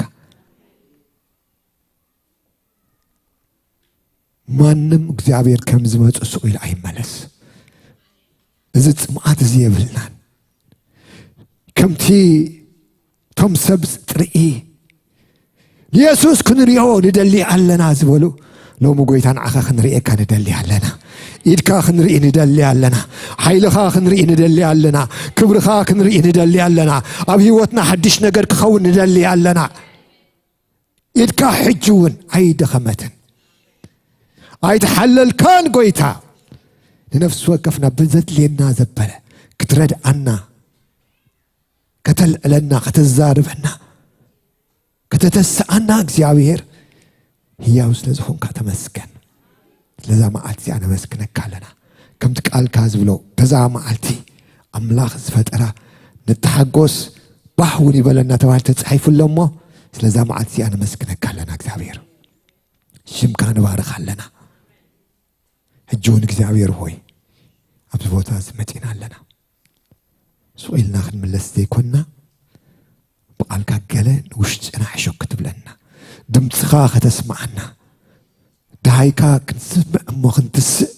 ዳሃይካ ክንሰምዕ እሞ ናባኻ ዝያዳ ክንቀርብ ክንልወጥ ዝያዳ ንዓኻ ደስ ነብል ክንከውን ደሊ ኣለና እሞ ብኢየሱስ ክርስቶስ ሽም ንነፍሲ ወከፍ ድምፅኻ ይምፃሉ ቃልካ ይምፃልና ናትካ ዝኾነ ሓሳብ ፍቃድ ኣብ ማእኸልና ይኹን ብሽም ኢየሱስ ኣነ ይጽልይ ኣለኹ እዚ ከይከውን ዝዋጋእ ናይ ፀላኢ ሓይሊ ምኽሪ ኩሉ በኢየሱስ ክርስቶስ ሽም ኣሰርክዎ በኢየሱስ ስም ኣሰርክዎ ክርዳድ ክዘርእ ንቃልካ ዝጠዋው ዘበለ ኩሉ መንፈስ ብጎይታይን መድሓኒን ብሽም ኢየሱስ ኣሰርክዎ መንፈስ ቅዱስ ንስኻ ግን ኣብ ማእኸልና ከም ዝደለኻ ይኹንካ ተመላለስ ክብሪ ኩሉ ድማ ማንም ሰብ ክብርኻ ኣይውሰድ ኩሉ ክብሪ ተጠቕሊሉ እግዚአብሔር ሆይ بيس كريستوس من عقايخون جزينا كبرالو بنجر كله نمسكنك بيسوس آمين هاليلويا يسوس قويتايو يسوس قويتايو እግዚአብሔር አምላክ ተመስገነ ይሁን እግዚአብሔር ፍቅሪ መመዘኒ የብሉን እግዚአብሔር ፍቅሪ እዚ ኢልና ክንገልጾ ይንኸልኒና ቃል አምላኩም ይዝብለና በቃ ድሕር ክንፍትኖ ፈቲና ከማን ክንበጽሖ አይንኸልኒ ይዝብለና እግዚአብሔር መስገን ፍቅሪ አምላክ ይደዋብ ይለና ደሎ እግዚአብሔር መስገን እግዚአብሔር ድማ ከም ቃሉ እንታይ ዝብልሲ ንእግዚአብሔር ፍቅሪ ብኹነታት እንታይ ትግበርና አይልወጥኒ ሰብ ፍቅሪ ይልውጠልካ ገጽ የጸልምተልካ ሎሚ በርሂዝ ነበረ ጽባህ ካልእ ኮይኑ ረአየካ ስለዚህ እዛ አምላክ እዚ ግን ኮመ አይኮነ ከም ሰብ አይኮነ ኩሉ ጊዜ ገጽ ብሩህ ኩሉ ጊዜ በቃ ናአና ባይና በለ ዝጽበየና አምላክ ይዘለና እግዚአብሔር መስገን ስለዚህ በዚህ ጎይታ እዚ ደስ ክብለና ይግባይ እግዚአብሔር መስገን ሎማ አንት ካብ ቃል አምላክ ክንሪና እግዚአብሔር መስገን እግዚአብሔር ድማ ኣብ ልበይ ዘቀመጦ ሐሳብ አሎ ያምኔ ድማ በዚህ ቃል እዚ ነፍስ ከም ትህሉ ካብ ህይወቴ ጀመረ ይብል ደለኹ እግዚአብሔር መስገን እግዚአብሔር ቃሉ ክህበን ከሎ መጀመሪያ ንዓይ ኢለ ይድኣመን ካው ሓሊፉ ድማን ህዝብ አምላክ ካው ከምስተርፍ ስለዚህ ፈልጥ እግዚአብሔር መስገን ስለዚህ እግዚአብሔር እዚ ቃል እዚ ኣብ ልበይ ከቀምጥ ከሎ ካብ ናይ ግሊ ህይወትና ጀሚርና እንኮላይ ድማ ነታ ኣካሉ ዝኾነት ንማሕበሩ ድማ ዝኸውን ሓሳብ ከም ዝኾነ እግዚኣብሔር መስከን ኣብ ውሽጠይ ዘቐመጠለ እግዚኣብሔር መስከን ናብ መጽሓፍ ቅዱስ ክንከይድ ኢና እሞ ኣብ መጽሓፍ ቅዱስ ኣብ ወንጌል ሉቃስ ቀዳማይ ምዕራፍ ደሎ ሓሳብ ኢና ክንርኢ ኣብ ቀዳማይ ምዕራፍ ደሎ ሓሳብ እንድሕሪና ካብ 5 ጀሚርና ስጋ ብዛዕባ ሓደ ቤተሰብ ኣለው ብዛዕባኦም ክንርኢ ኢና ኣብ መጨረሻ ደላ ቃል ደለያ ደለኹ በአይና ክንብገስ ደለ ኣብ ሉቃስ ቀዳማይ ምዕራፍ 5 ቁጥሪ ደሎ ጀሚረ ቅልጥፍ ኢለ ስካብ መጨረሻ ደሎ ኮምቦቤሞ ስካብ ቁጥሪ 25 ደሎ ኣይምለሶን ይመታን ተሓሳብ ካብ ክንወስዶሞ ብድሕሪ ሽዑኡ ናብቲ መልእኽተይ ክኸይደ እግዚኣብሔር መስከን ቁጥሪ 5 ታብል ብዘመን ሄሮዶስ ንጉስ ይሁዳ ካብ ክፍሊ ኣብያስ ዘካርያስ ዝበሃል ካህን ነበረ ካብ ኣዋልድ ኣሮን ከዓ ኤልሳቤጥ እትበሃል ሰበይቲ ነበረቶ ክልቲኦም ካብ ቅድሚ ኣምላኽ ጻድቃን ነበሩ እተን ነጥቢ ሓዙለይ ኣብ ቅድሚ ኣምላኽ ጻድቃን ነበሩ ብኩሉ ትእዛዝ እግዚኣብሔር ሕግጋቱን ብዘይ ጉድለት ዝኸዱ ነበሩ ኤልሳቤጥ መኻን ነበረት እሞ ውሉድ ኣይነበሩም ክልቲኦም ድማ ዕለቶም ዝሓለፈ ኣረጋውቲ ነበሩ ሕጂ እቲ ኔጌቲቭ ነገር ኣብዚኣ ንሪኣዮ እሳቶም ብኩሉ ነገር ኣብ ቅድሚ ኣምላኽ ብፅቡቕ ዝመላለሱ ነበሩ ግን እንታይ ኢሉ ኤልሳቤጥ መኻን ነበረት ካልኣይ ጎደሎ ድማ እንታይ ነይሩ ዕድሜኦም ዕለቶም ድማ ዝሓለፈ ኣረጋውቲ ነበሩ ብለና ቁጥሪ 8 ሽዑ እንታይ ኢሉ ኮነ ድማ بترى وجنو أبكر أملاخ جبري كهنات كجبر كله كم لماد كهنات نبيت مقدس أملاخ أتيو عتانك عتن بعج بتحهم بتجزي عتانك كله تبزح حزبي بوت أخويني تسألنا بره بتي وجن يمان مسوي عتان دم ملاخ زابير دويلو تراعيو زكارياس كاري يوسم بده فرحات كون ودقه تملاخ دم بولو زكارياس تقولت كاتسمي الكايمو أي تفرح سبيت خايل سبيت ودخ تولد الكايا سمون يوحنس كتسميه إخا نسو حاجوس تدلان كون الكايو بلدتو خاب زحات كحجوسيهم أبكر مي إجزابير أبي خوونيمو وين نزسكر مستنكا كتو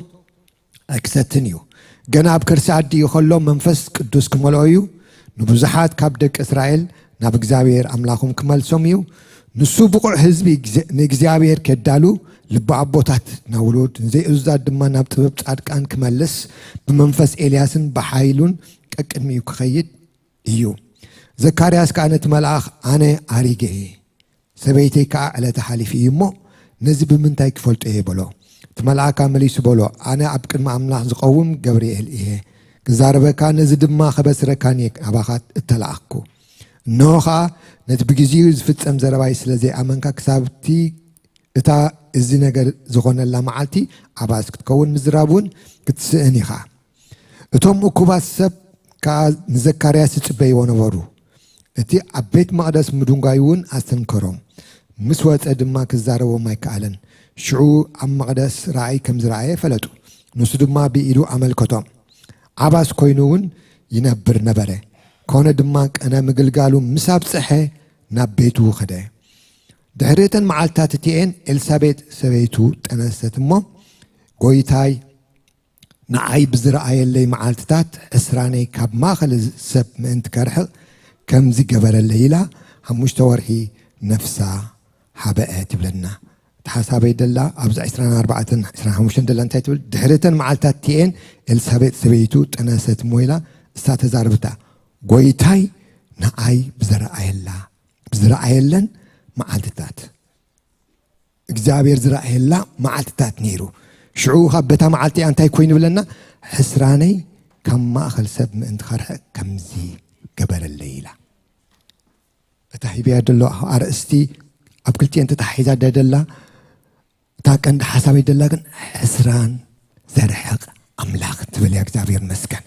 حجي ندهرينا يوم نايزوم بيت السبزيوم بتعم زجرمي نعملاخ زجلجلو زنبورو بيت السبيم أبكر ما عملاخ بكل تبغى نجر زمان على سوز نبور بيت السبيم نيرو جن حدا نجاتي في نجراو نيرو ውሉድ ኣይነበሮም ይብለና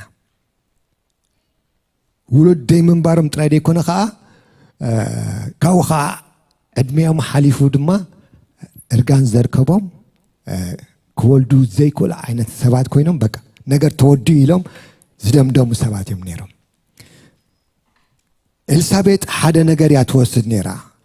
ብዙሕ ግዜ ሰባት ኔጌቲቭ ነገር ኣባኻ ክሪኡ ከለዉ ቀልጢፎም እዮም ኣፎም ድኸፍቱልካ ብዙሕ ግዜ ንሽተይ ከምዚ ስለ ዝኾነ ብዙሕ ከምኡ ዝሕለፈት ኮይና ትስማዓኒ ምክንያቱ ሕስራን ከም ዝነበረ እያ ትዛረብ ሰብ የትሕታ ከም ዝነበረ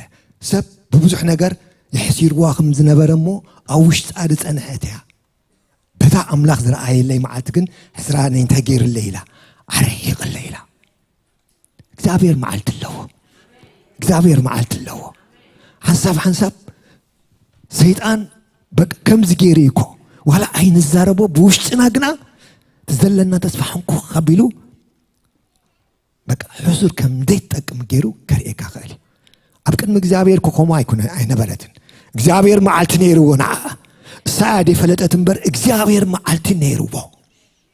that's why أنا دقملكم دلو بتا أملاخ زري إلا معلتي حسران زريق أملاخ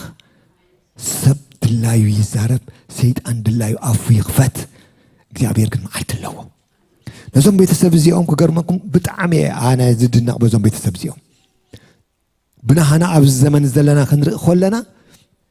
سبني إشتى نجار كقات ما خلو بكا نعم لاخ مقل قالتي ولا كابتي وات كي تعرف حدي بيتخيل زم سبات زيهم أوشتهم سقاب كندي رزنت كم زنبورم نري علنا عبدنا يزرباناي إلسابيت سب بزح عفهم زخفات لهم جن عف يخفت الكاسب تأي أملاخ دون تتوه يبولن نعم لاخ مملاخ نعم لاخ مقل قال جن توه يبولن يمثل يخوننا يذكرياس إجام بصحجن حسب أملاخي نير إجزاوير معلت سلزا قربة إيو تمعلت تي أذكرياس أبيت مقدس كأردو تكيرو إجزاوير زرائيل كمعلتي الله إجزاوير زرائيل كمعلتي الله حسب سب بيفلتو طلعت راي كمان سب كمان عفوا يخفتل كات طلعت هاي بسخاد اكو خمس غون كاد الله خمس لزخون ايو ابز زي تعود كب خمس لزخون كاي املاخ كم زي له املاخ كم زي ري املاخ دما خمس رسعكا غيرو يعيش خدب لك كوم زملات مثل إلسابيت مخنياتو بق حسران نير النيات بالدلا جن املاخ ذري إلا معلت كم زبط عشو تردي حوادين نقويتا جزي اللوو نأملاخ جزي اللوو حنساف ناتي جزي دا أماسيو بما عدو خونكا بقى سبات نأملاخ زخونا نقر كتع مختريهم كلها كل جزي أوشتخا سيطان تايد بلا كانت كان نقر دا مش دو أفتماي أتيوم زحاويلو زنبور سرعي مش نيرو بقى يريد راي نيرو بات يوم تم نفعات يحاويو توم قلطفات سبز اللوم تاخذوا نيرهم يحاول نعيقنا سويه بالليل سبت رادي يكون ولا بعمر وخان تايو املاح ونا يذكرنا عينات بالنيرو ما عالت جنا لا تقويتا يسوس شعو قنت هايلو انا يجي قنا اخمت ايكا ما يدليك انا يسب حاجه زايد ليك انا متيلو انا تمتي ما تخبرك قال عليك حسران زبلك المحجي لما انا زي تس زي انقاساقس يلو حصور زرايك حجي كما يتخوني خطاريك كانت خونيو كل وقت ناي قويتا معلت تمتيا سب كل افو يلعتو سبات ندي اب معرف تشعات وانجيل يوحنس زلو عين سور مش نيرو عين سور كله جميرة عين سور توالد سبات كنت هم دلوني روم بق أبا أمرهم سئل نيرهم سو حتيات الناس لزخون ولدو حتيات الناس لزخون كم يزبل نيرو كوي يتاقن متيو تمعلت قن متيا تمعلت مسمت أجا توم سبات كم تهم دريون نيرهم بق منهم كم ديتك من ديهم كمان أو خوينو متوات ظلم من سبس لزنبرة كم لما أنا يبقى أفتحت سب زبط راي نيرو مخنيات بخالد يكون تمر نيرم زرعت لما أنا ينديو تدا عين سور ينديو داير سب ينديو بت نيجاتيف نيجات رايد تصوبوا نيرو يسوس مسمات أجن يا حبيبي تمعلت مسمات أملاخ زرعيل ومعلت مسمات أجن ماتيو شعتهم عفهم بكا مبركن السوريو قبل أنا أسو بقى أي سو يكون نعوي زمسلي لهم بزح تاريخ كم تجميرهم سو كنت أخذ لهم جميرو أنا إيه حجيجن يسوس متسئل لي تاريخ هيدو ما تخوينو تغيروا قويتا تمتيو زي كيار تاريخ يلا ناي قويتا معالت تخوينا زي كيار نقر يلا حنساب سبات يوم بقى نتي نيجاتيف نجر هوا خمل يوم كابت إيو أملاخ كاب أملاخ مقعس مسقويتا موخان كتقلا دقبروها لو من ملأ اختلني ما يبي بوضح مغنيات أقل قلوتكم زقدفكم تلهم أبسو بوتا دحر لهم أبي بيتكم ونتلهم نو نو نو نو نو نو أي نقدفنينا يملأ نقويتا مقلقال أمين دو يملأ ألكا أقلقل مغنياتو نسوق بقبرت صدقنا ديكونه قويتا ببزعي هيوتي بنا نحن زخفلنا نقر يلن سلازي أنتو يبلنا نرحونا مش بقويتا تخوني زلنا تحقسوا بزرخف كايو تحقس تخونكا طبعا نقول مسعان كاي خان تاي تحقس تتفيا بقويتا أنت حقس تخونكا جنا تحقس انتاي أي لواتني مغنيات قويتا كل جزء سناي سلاز نزوم بيت السبزي يوم ما نحرينا يوم بقى ديهم كمان لما نقوم تاي نيرو مسلكم كم خوين سمعنا أنا بقى حسران سلز نبرة ترايو حدا ولودي وهبنا نمبر أبزا جزانا دحر زقايق ولا عمج بقى تودع كل عند اللي نازل حتى نيروهم خوين سمعنا حساب أملاككم يكونن نشتينا قد يكونه حبيب يوحنس بحاله هو أبو عسر تبعت سنتايد بنت لكم نسو حاجوسن تلان كونالكا إيو بلدتها بوزحات كحجوسو يوم أبكر مجزاب هركا أبي خونيو ريخمهم لهم نحن حنسا تاني شيء نقدر نحسب جزاب هركا أبي نقدر يتحسب لنا تبوق نقدر يتحسب لنا نساتهم بقى ما يبي حدا ولا ترى وهبنا تودي عندنا قال جزاب هركيف كلجن كي بقى يجزر كي تفكر كي بقى خلو يوحنس يزمت نخلو زخون حجوس نتابيت رايد يكون حجوس كوينو نخلو زخون حجوس أفكر مجزابير كان تخوني له أبي كخونيو تلوت تري ولهم حنساب سيطان نابز أبي أملاك زرعي ونقر كي تعطو بقى إيدكا هتأمر ما كاب أملاك تريد قبرك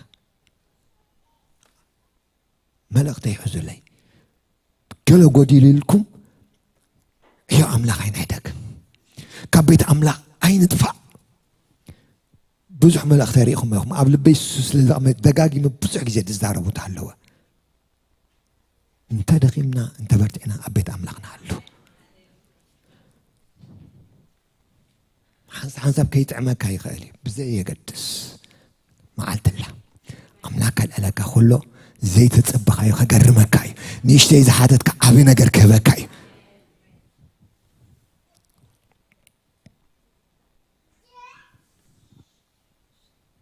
ስለዚህ ዞም ቤተሰብ እዚኦም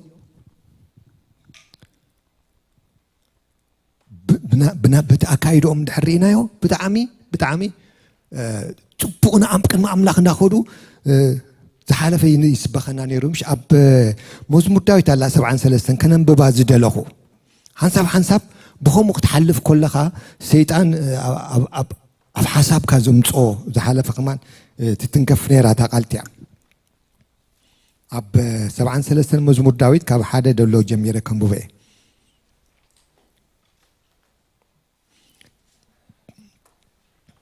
زمارايزن تايلوسي بحقي أملاخ نإسرائيل نتوم نتسه لبزلوهم نتايلو جميرو سنايو جا حزولي جابير نتايو سنايو سيطان قالك قد لك أقول له أملاخ رأس سناي تزخون دايد لك شو نرأيو إذا سبز بمنتاي استراجل يحلف نير بخندي نجار يحلف نيرو كزاري أنا جنا أجاري سنكل كل مبال سقومتين نمدل حاسي تاني يريلو قريبة نباركو بقى سيد أنت دفع أكادولو سنايك زابير كيتر أمه أنت كتودق إليه شو أنت إلو رهوار السيان مسراخو ندفرات كنا كلهم كسع موتهم سقاية بلومن ስጋኦም ስቡሕ እዩ እሞ ፀገማ መውተት የብሎምን ከም ሰብ እውን ኣይተሳቀዩን ስለዚ ትዕቢት ከም ስልማት ክሳድ ይኸቦም ግፍዒ ከም ክዳን ይጉልብቦም ኣዒንቶም ካብ ስብሒ ይወፅእ ሓሳባት ልቦም ይግንፍል የላግፁ ብኽፍኣቶም ግፍዒ ይዛረቡ ካብ ላዕሊ ይዛረቡ ኣለዉ ኣፎም ናብ ሰማይ የልዕሉ መልሓሶም ከዓ ኣብ ምድሪ ይመላለስ ስለዚ ህዝቡ ናብዚ ይምለስ ካብኦም እውን ብዙሕ ማይ ይሰቲ ኣምላኽ ከመይ ገይሩ ይፈልጥ ልዑል ከፍልጠዶ ኣለዎ እዩ ይብሉ ኣለዉ እነሆ ረሲኣን እዚኣቶም እዮም ኩሉ ግዜ ሃዲኦም ሃብቲ ይውስኹ ኣለዉ ሙሉእ መዓልቲ ተሰቂየ ንግሆ እውን ተቐፂዐ እየ እሞ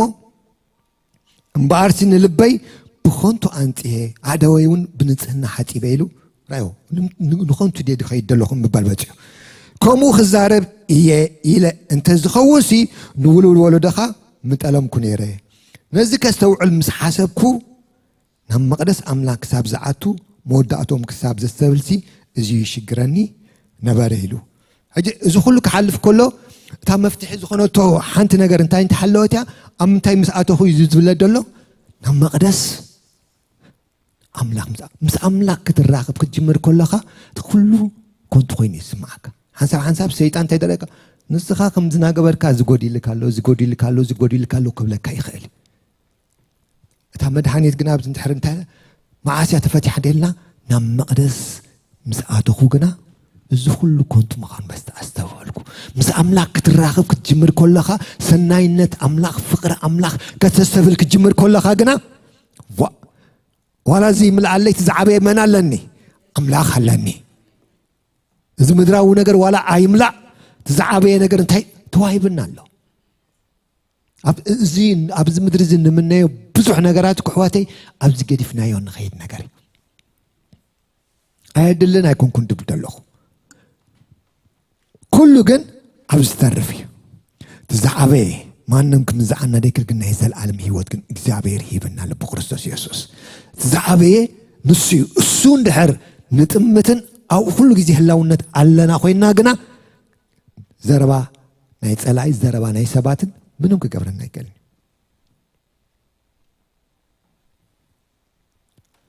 ዋላ እንድሕር ሪእናዮ ፅቡቕ መልእኽቲ እንዳመፅእ ከሎ እቲ መልኣኽሲ ንዘካርያስ እንታይ ኢልዎ በቃ ሕጂ ዮሃንስ ተባሃለ ውላድ ክወሃበካ ክብሎ ከሎ እሱ ኔጌቲቭ ነገር እዩ ድፅብፅብ ነይሩ ዘካርያስ ኣብ ቁጥሪ 18 እንታይ ኢሉ ዘካርያስ ከዓ ነቲ መልኣኽ ኣነ ኣሪገኤ ሰበይተይ ከዓ ዕለተ ሓሊፉ እዩ በቃ እሱ ኣብ ውሽጡ እንታይ እዩ ነይሩ ተዓፀወ ነገር እዩ ክኽፈት ኣይክእልኒ ዝብል ነገር እዩ ነይሩ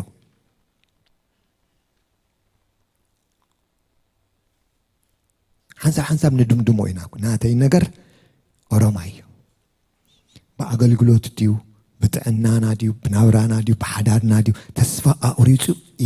በቃ ክንህቦ እዩ ዝደሊ ሰይጣን ኖ እግዚኣብሔር መዓልቲ ኣለዎ እግዚኣብሔር መዓልቲ ስለ ዘለዎ ኣብ ሓዳርካ ኣትዩ ነገራት ክቐሪ ኽእል እዩ ነገራት ከስተኻኽሎ ከፀብቑ ዝኽእል ሓያል ኣምላኽ እዩ ይኽእል ኢኩ መዓልቲ ኣለዎ ቃል ኣምላኽ እንታይ ይብል መስለኩም ኣብ መክብብ 10 ቁጥሪ 4 እንታይ ይብል መንፈስ ገዛኢ ኣብ ልዕሊኻ እንተተላዓለ ትዕግስቲ ንዓብዪ ኣበሳ ትህድያ እሞ እንታይ ትግበር ብሉ ስፍራኻ ኣይትሕደአካ ዝኮልል ዝጓዝም እሞ ገለ ክጋጥም ከሎ በቃ እስኻ ደኣ እሞ ከምዚ ጌርካ ከምዚ ስእልካ ኢኻ ተገልግል ዘለኻ ዝብለካ ናይ ፀላኢ ዘረባ ክመፅእ ይኽእል እዩ ንስኻ ግን እንታይ ትግበር ስፍራኻ ኣይትሕደክ ኣብ ስፍራኻ ደው በል እግዚኣብሔር መዓልቲ ኣለዎ ኣብ ስፍራኻ ጠጠው በል እግዚኣብሔር ክፍውሰካ እዩ እግዚኣብሔር ክበፅሓካ እዩ ነገራትካ ኩሉ ክዕሪ ይኽእል እዩ ኣብ መክብብ ምሽ ከም ትብላ ኣሎ ንኩሉ ብግዚኡ እንታይ ገበሮ ፅቡቅ ገበሮ ኣሜን ዶ ንኩሉ ብግዚኡ ፅቡቅ ገበሮ እግዚኣብሔር ግዜ ኣለዎ ያዋተይ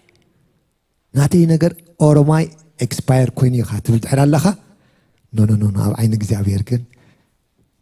ኩሉ ቀሊል እዩ እግዚኣብሔር ይኽእል እዩ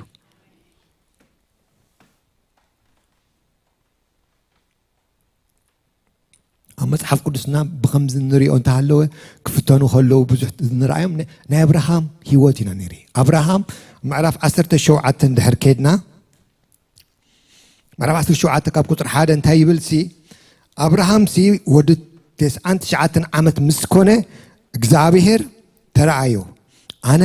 እቲ ኩሉ ዝኽእል አምላኽ እየ ኣብ ቅድመይ ተመላለስ ፍጹም ከዓ ኩን ሕጂ መጀመርያ እግዚአብሔር ንአብርሃም ከርእዮ ደልዩ ዘሎ ነገር እንታይ እንድሕር ኢልናዮ አነ እንታይ ኢልዎ እቲ ኩሉ ዝኽእል ኢሎ መጀመርያ ሰይጣን ብዙሕ ግዜ ዘርእየካ ናትካ ነገር ዘርእየካ ምሽቶ ዘካርያስ ዘርአዮ ነገር እንታይ ነይሩ አረጊትካ ሓሊፊ ግዜኻ ሰበይትኻ ከዓ ምንም ክትወልድ ኣይትኽእልና ስለዚ ናትካ ነገር እንታይ ኮይኑ እዩ ተዓፅዩ ነዚ ነገር እዚ ኣይትፀበየ ኢሉ ናይ አብርሃም ከዓ ዘሰይም ከምኡ ኳይ ነይሩ ምሽ አሪጉ ይነግረና ኣሎ ወዲ 99 ዓመት በፂሑ ስጉ እንታይ ዝዛረቦ ደሎ ምውላድ ድበሃል ኣብ ቅዒ ድብሎ ደሎ እግዚአብሔር ምፅኢሉ እንታይ ድብሎ ነይሩ አነ እቲ ኩሉ ዝኽእል አምላኽ እየ ሰይጣን ነዚ ከይትርኢ ትገብረካ እቲ ኩሉ ዝኽእል አምላኽ ንዑ ድጨንቆ ዘይብሉ አምላኽ ቀፂሉ ሽዑ እንታይ ኢልዎ አነ እቲ ኩሉ ዝኽእል አምላኽ እየ ኣብ ቅድመይ ተመላለስ ፍጹም ከዓ ኩን በቃ ቦታኻ ኣይትሕደክ ስፍራኻ ኣይትሕደክ ዘይተመላኣልካ ይመላእ እስኻ ግን እንታይ ትገበር ኣብ ቅድመይ ተመላለስ ፍጹም ከዓ ኩን ኪዳነይ ኣብ መንጎይን ኣብ መንጎኻን ከቆም እየ ኣዝዩን ከብዝሓካ እየ ድማ በሎ አብርሃም ከዓ ብገጹ ተደፍአ አምላኽ ድማ ከምዚ ኢሉ ተዛረቦ ነሆ ኣነስ ኪዳነይ ምሳኻ እዩ ንስኻ ኣቦ ብዙሓት ህዝብታት ክትከወን ኢኻ ኣቦ ብዙሓት ህዝብታት ገይረካ እየ እሞ አብርሃም ደኣ እምበር ደጊምሲ ስምካ አብርሃም ኣይፅዋዕን ኢልዎ ትሪእዎ ኣለኹም አብርሃም ሓደ ውሉድ ሓቲት ይኸውን እግዚአብሔር ግን እንታይ ትሪእሉ ደሎ ብዙሕ ህዝቢ ዝርኢ ዘሎ ብዙሕ ህዝቢ ንእሽተይ ነገር በዓል ኤልሳቤጥ ተመኒዮም ሓደ ውሉድ ተተዋሂብና እኹል ንብዙሓት ሓጎስ ዘመፅእ ኣብዚ ከዓ እንታይ ድብሎ ደሎ እንዲያም ከማን እቲ ቃል ክገርመኩም እግዚአብሔር ዝረኣየልካ ተህሎ ኣቐዲሙ እዩ ድርኤልካ ኣብዚ እንታይ ኢሉ ኣሎ ገና ከይወለዶ ከሎ እዩ ዝዛረቦ ደሎ ኣቦ ብዙሓት ቁጥሪ 5 እንታይ ኢሉ ኣቦ ብዙሓት ህዝብታት ክትከውን ኢኻ ዲልዎ ደሎ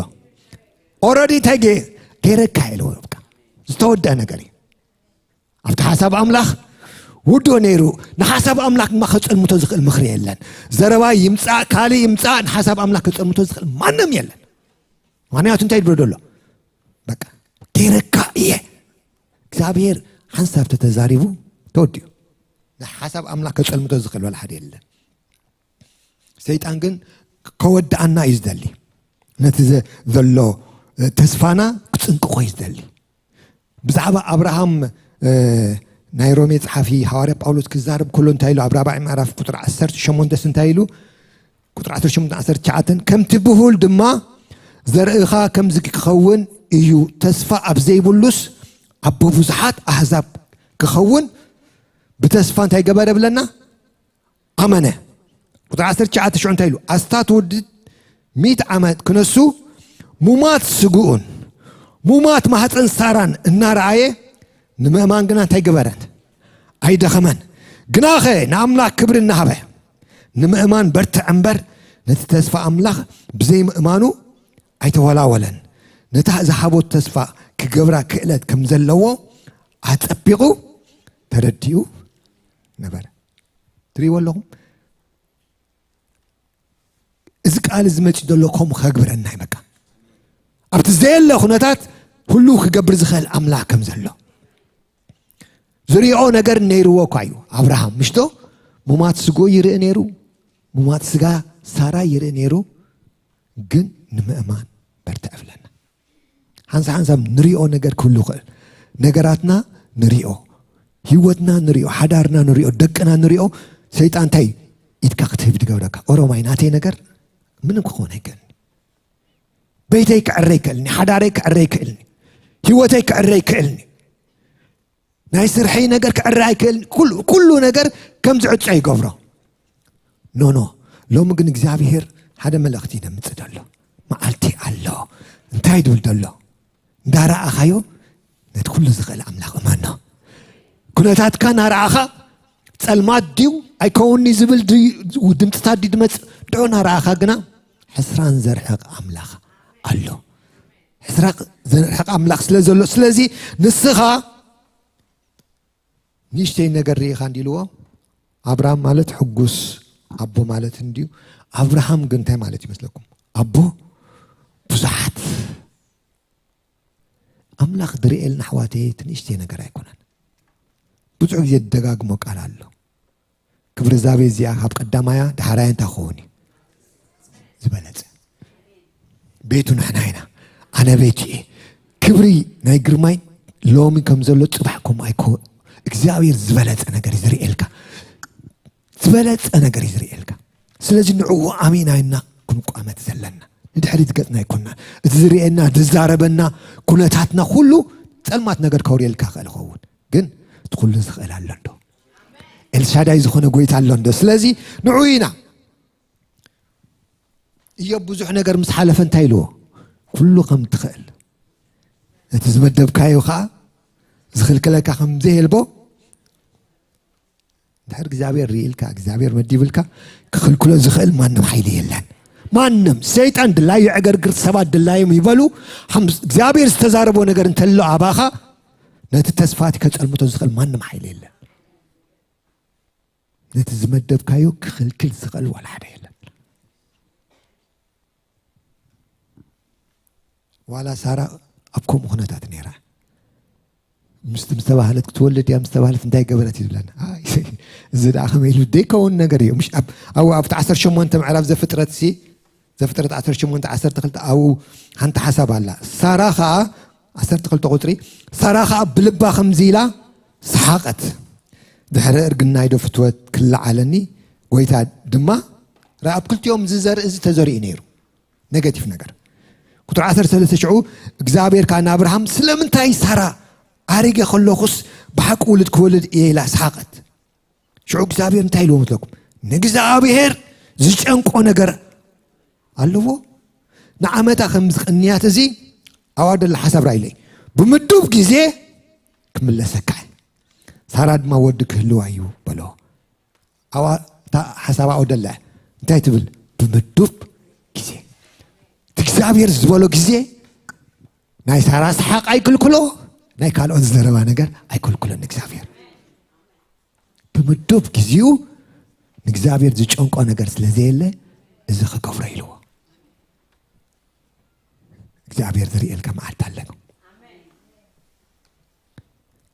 ሓደ ሰብኣይሲ ኣገልጋሊ ነይሩ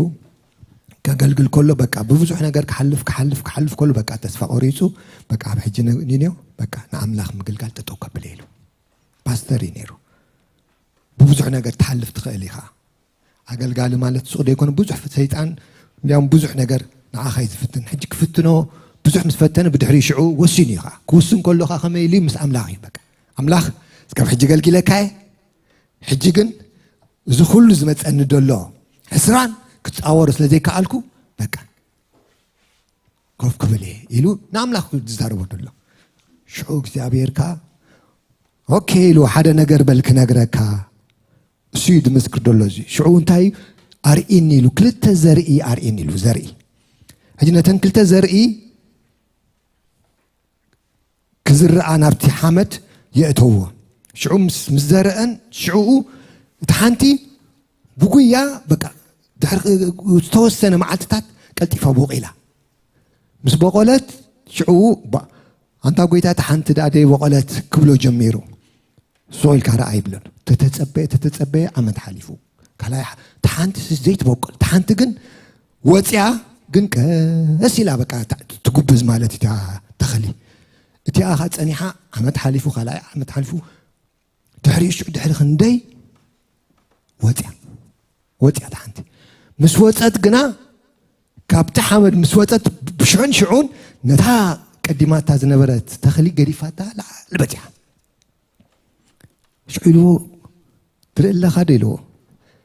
بحنسات زريين ميبي زير اخايو نجر تحلو خوفن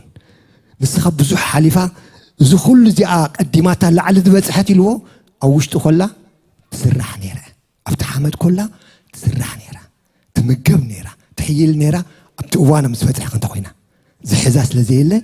ودي أنا تحنت قديمات خوينا سلازي استحالفو زلخا خا مدو معلت سلازي اللوو أبو تخطط أوفل كتوت خلا خاسخا كذا كذا خلوا على حدا حيلي لني لوا እግዚአብሔር ዝበላ መዓልቲ ድሕር ኣላ ብኣገልግሎት ካዲ ብናብራ ካዲዩ ምንም ዝሕዘካ ወላ ሓደ የለን ንነፍሲ ወከፍና ዝመልእኽቲ ጥራይ ደይኮነን ንማሕበር ኣምላኽ እውን ኣብዚ ዘመን እዚ ብግልና እውን እንተኾነ ዝዓበየ ተልእኾና ኣነ ኩሉ ግዜ ንርእሰይ ዝሰብካ ንነፍሲ ወከፍና እውን እቲ መልእኽቲ ተዋህበና እንድሕር ሃልዩ ኣብዚ ምድሪ ሱቕ ኢልና ክንነብር ኣይተፀዋዕናን ኣነ ከምኡ ኢለ ተፀዋዕኩን ኣብዚ ምድሪ እዚ ብርሃን ክንከውን ንኻልኦት ንበረኸት ንምድሓን ክንከውን ተፀዋዕና ህዝቢ ኢና ክንፈሪ ተፀዋዕና ህዝቢ ኢና መኻን ክንከውን ኣይተፀዋዕና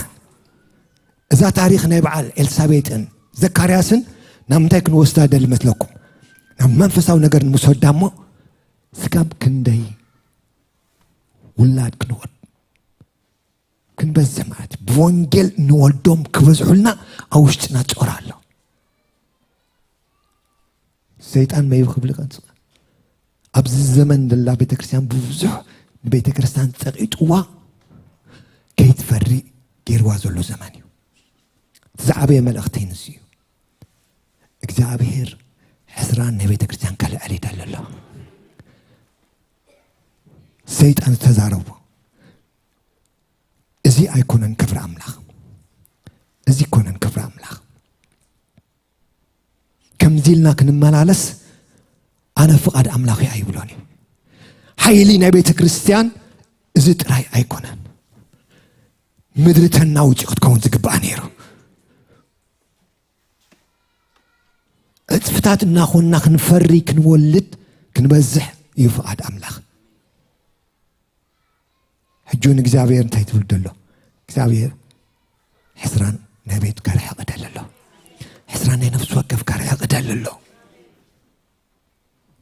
ስለዚህ ኢትና አይናብ ኦሮማይ እንዲሁ ከመይ ገይሩ ኣነ ንብሎ ነገር ታለው ኖ ሰይጣን ኮምዩ ኢትካ አትሒዙ ናበይ በቃ ናፍቲ ምድራው ነገር ጥራይ حساب ክትገብር ይትገብረካ ደሎ ብፍላይ ኣብ ካናዳ ምስ መፀሰብ ዝበዝሕ እንድሕሪናዮ ዳርጋ መንፈሳዊ ነገር ድስዖ ጎልፎ ቤተ ክርስቲያን ድሕሪናዮ ቤተ ክርስቲያን ተሐሚሳት ሓዋዊሳለ ካብ ዓለም ዲ ኣብ ቅድሚ ኣምላኽ ይዝብለኩም ደለኹ ብዙሕ ነገር ኣትዩ ኣብ ደገደ ይግበር እግዚአብሔር ግን ነዚ ከልዕሎ ይደለሎ ቤቱ ክትልዓል ሕስራና ክልዓል ነቤቱ ንዕኡ እትኸውን ንቁሩብ ደይኮነ ንብዙሓት ሓጎስ ትኸውን ክትከውን ንብዙሓት ምድሓን ክትከውን ከምቲ ዮሃንስ ዝበሎ እሱ ነዛ ቤት እዚኣ ጥራይ ኣይኮነን ሓጎስ ክኸውን ንብዙሓት እንተኸውን እዩ ሓጎስ ክኸውን ኣብ ቅድሚ እግዚኣብሔር ክበሃል እዩ ዓብይ ክበሃል እዩ እግዚኣብሔር ድማ ንቤቱ ከምኡ ኢልካ እዩ ኣብዚ ምድሪ እዚ ናቱ ኣምባሳደር ኮይና ንኻልኦት ደባጭ ክህሉ ይኽእል ምሽቶ ሃናኮ ውላድ ምሳኣነት እንታይ እያ ገይራ በቃ ሰይቲ ሰብኣያ ዝነበረት እንታይ ትገብረላ ነበረ ብለና ተባጭዋላ ነበረት ንስኽዳ ኣደይ ትወልዲ ንስኽዳ ኣብ መኻን እንዲኺ ንስኽዳ ከዓ ከምዚ እንዲኺ ትብላ ነይራ እግዚአብሔር ክመፅእ ከሎ ግን ክንዲ ሸውዓተ ዝኸውን ሳሙኤል መፅዩ ነታ ቤት ጥራይ ድኾነስ ንእስራኤል ሙሉእ ዝኸውን ዓብይ ዝኾነ ናይ እግዚአብሔር ነቢይ መፅዩ እቲ ኔጋቲቭ ነገር ከልዕል ደለ ይኮንኩን ቤተ ክርስቲያን ካብ ዝንላዕለ ክትከውን ትኽእል እያ ኣነ ከምኡ እየ ክብሪ እዛ ቤት እዚኣ ካብ ዝቀዳማያ ዳሓራያ ዝለዓለ ክኸውን እዩ ኣብ መዝሙር ዳዊት ከምኡ ኣሎ ኩሉ ግዜ ክደጋግሞ ዝነበር እያ ንርእሰይ ስለዚ እውጀ ኣብዛ ካብ መይፅእ ድውዞ እዚ ሕጂ ነምልኾ ዘለና ፅቡቅ ዝኾነ ነገር ዋላ ኪፍ ኪፍታ እዩ ዝብሎ ሓይሊ ኣምላኽ ካብኡ ዝዓቢ ኣለዎ እግዚአብሔር ካብዚ ዝበልፅ ኣለዎ ስለዚ ክንትስእ ይግባና ናይ ሰብ ዘረባ ናይ ሰይጣን ዘረባ ኩነታት ዓለም ዲ ካልእ ትብሎ ኣይሓዘና እግዚአብሔር መዓልቲ ስለ ዘለዎ ንሕና ደው ንበል እግዚአብሔር ቤቱ ከልዕል እዩ እግዚአብሔር አገልግሎቱ ከልዕል እዩ ተስፋ ቆሪጹ ምስኻ ዳ ኦሮማይ ከተገልግል ኣይትኽእልኒ ኢኻ ናትካ ነገር ኦሮማይ ዝበል እንተሃለዎ ኖ እግዚአብሔር ዝጨንቆ ነገር የለን ኣብቲ ምድብ ግዚኡ ውሉድ ክበካየ ዝበሎ እግዚአብሔር ነብርሃም እግዚአብሔር ድማ ንቤቱ ዝበለጸት ክገብራ ሕስራና ቐልዕ ንሱ ህያው አምላኽ ዝደንጎ የተመሰለ እግዚአብሔር አይደንጉኒ እግዚአብሔር አይቅልጥፍ እግዚአብሔር አይዱንጊ እግዚአብሔር ኩሉ ጊዜ እንታይ እዩ ኣብ ግዚኡ እዩ እግዚአብሔር ኣብ ግዚኡ ንዓና እዩ ደንጊና እንብል ንዓና እዩ ናተይ ነገር አይውዳእ እንብል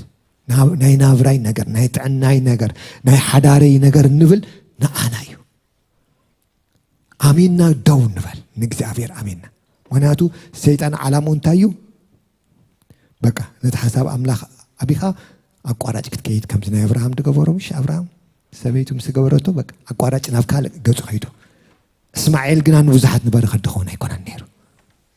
እስማኤል ክመጽእ ፍቓድ አምላኽ ኣይኮነን እንታይ ዳ ይስሐቅ ክመጽእ ይስሐቅ ክኾነላ ነታ ቤት ስለዚ እግዚአብሔር መስገን ሰይጣን ካብቲ መገዲ አውጪ ናብ ካልእ እንዲ ዝደልደሎ እግዚአብሔር ግን እንታይ ዝብል ደሎ ትምድብ ጊዜ ኣለዎ እግዚአብሔር እታ አምላኽ ዝረአየለይ መዓልተይ እንታይ ገበረለይ ሕስራነይ እንታይ ገበሮ ኣርሓቐለይ እንደገና ከነንብባ ኢና እሞ እታ መእተዊት ደላ ቃል ኤልሳቤጥ ዝበለታ ቃል ብጣዕሚ እሳ ስለ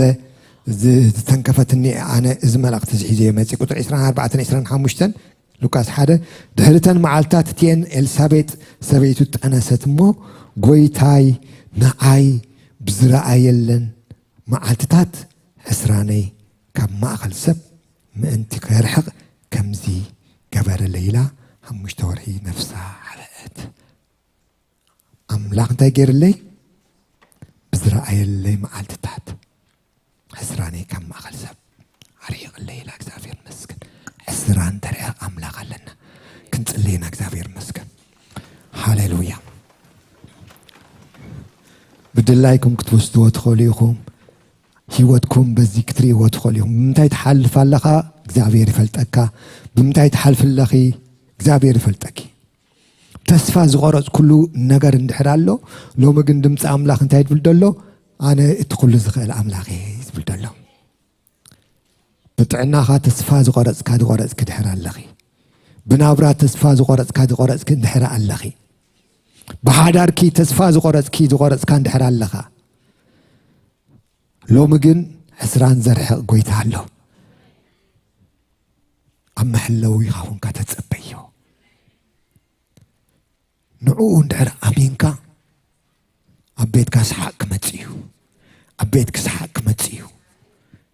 ዓብይ ዝኾነ ዮሐንስ ክመጽእ ይኽእል እዩ ስለዚ ንኣምላኽ ምግልጋል ኣይንግደፍ ኣሕዋቴ ንኣምላኽ ምስዓብ ኣይንግደፍ ኣብ ቅድመይ ተመላለስ እታ ኣነ ዝረኣኹልካ ከም ከዋኽብቲ ሰማይ ካብ ዝሓካ ኢለዎ ነብርሃም ከም ሑፃ ባሕሪ ካብ ዝሓካ ናይ ሓደ ሰብ ትርኢ ኣለኻ ኣነ ግን ንብዙሓት ንበረኸት ክገብረካ ስለዚ ኖርማል ሰባት ኣይኮንናን ንሕና ንበረኸት ተፀዋዕና ህዝቢ ኢና እቲ ናይ ቤትና ነገር ተዓርዩ ንኻልኦት ንበረኸት ክንከውን ህይወትና ተዓርዩ ንኻልኦት ድማ ንበረኸት ክንከውን ሕስራን ዲ ዘረባ ናይ ጸላኢ እግዚአብሔር ኣፍ ዓፂው ዮሐንስ ከምጽኦ ይስሐቅ ከምጽኦ ስሐቅ ከምጻልና ኣብ ጸሎት መንፈስ ኮለናስከ كحتتي ቅድሚ ሕጂ እዚ ሕስራን ዘርሕቕ ኣምላኽ ኣምታይ ኩነታት ሃለኻ ብዘየገድስ ውሉድ ክገብረካ ግን ይደሊ እዩ ስለዚ ውሉድ ክትከውን ትኾንካ ድማ ከምቲ ቃሉ ኣነ መገድን ሓቅን ህይወትን ብዘይበኣይካ ሓደ እኮ ናብ ኣቦ ክበፅሕ ዝኽእል ወላ ሓደ የለን ኢሉ እቲ ሓደ ናብ ኣቦ መብፅሒ ኢየሱስ ክርስቶስ እዩ ነቶም ተቀበልዎ ብስሙ ዝኣመኑ ውሉድ ኣምላኽ ክኾኑ መሰል ሃቦም ይብለና ስለዚ ውሉድ ኣምላኽ ክትከውን ተኾንካ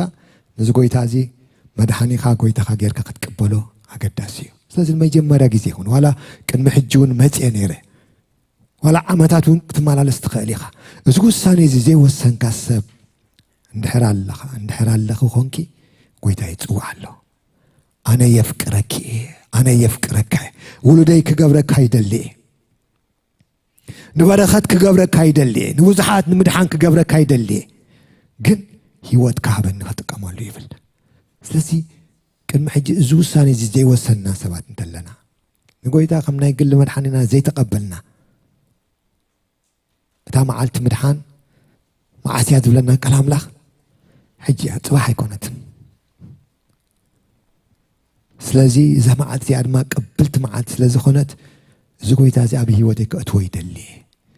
ህይወተይ ካብ ዘላ ትወፅያ ዕረፍቲ ዘለዎ ሰላም ዘለዎ ብኣምላኽ ዝኾነ ነገር ኣብ ህይወተይ ከኣቱ ይደሊ ነዚ ጎይታ እዚ መድሓኒ ጎይታዬ ገይረ ክቕበሎ ይደሊ ናይ ዘለዓለም ህይወት ክወርስ ይደሊ ዝብል ሰብ ተሎ ኢድኩም ከተርእዩኒ ኢኹም ክንጽልየልኩም ኢና ቅድሚ ሕጂ ከምኡ ዓይነት ውሳነ ደይወሰን ጎይታ ህይወትና ክልውጦ ኣይንርአዮ ኩሉ ዝኽእል ኣምላኽ ማለት ህይወትካ ክልውጦ ክእል እዩ ኣካይዳኻ ክልውጦ ይኽእል እዩ ዝለመድካዮ ልማድ ኣለካ ዶ ክቕይሮ ይኽእል እዩ እግዚኣብሔር ዘይክእሎ ነገር የለን እስኻ ጥራይ ኣነ ኣለኹ ህይወተይ ክልወጥ እደሊ ኣለኹ ውሉድካ ክግበረኒ ይኣኽለኒ ዝብል ሰብ ድሕር ኣሎ ኢድኩም ጥራይ ኣርእዩኒ ኣሕዋተይ ክንጽልየልኩም ኢና እዚ ጎይታ እዚ የፍቅረኩም እዩ ስለይኹም ዋጋ ከፊሉ እዩ ውሉድ ክትኮንዎ ናቱ ጥሪት ክትኮንዎ ይደሊ እግዚኣብሔር ይመስገን ስለዚ ቅድሚ ሕጂ ከምኡ ውሳነ ደይወሰንና ሰባት ተለና ኢድኩም ከተርእዩኒ ኢኹም ክንጽሊ ኢና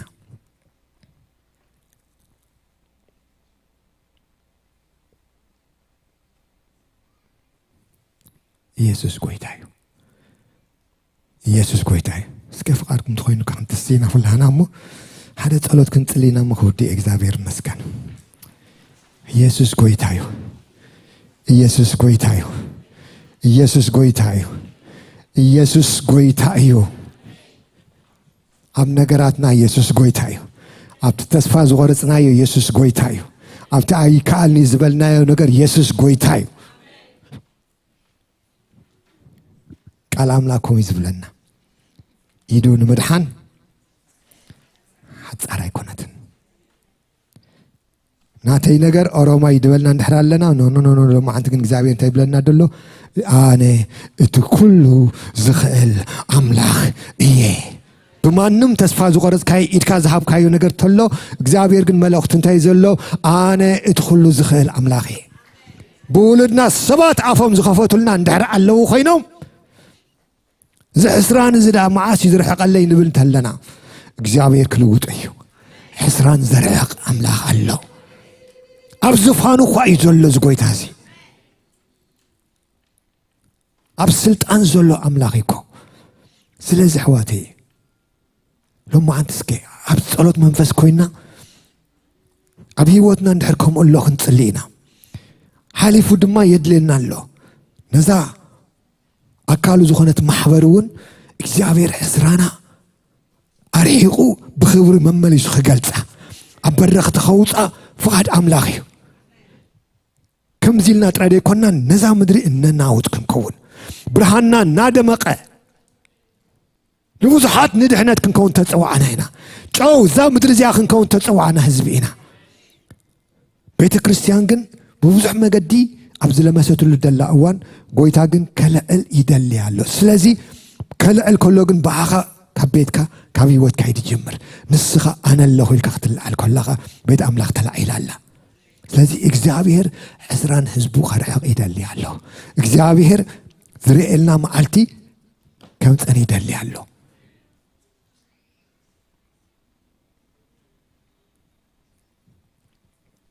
እግዚአብሔር ሰናይ እዩ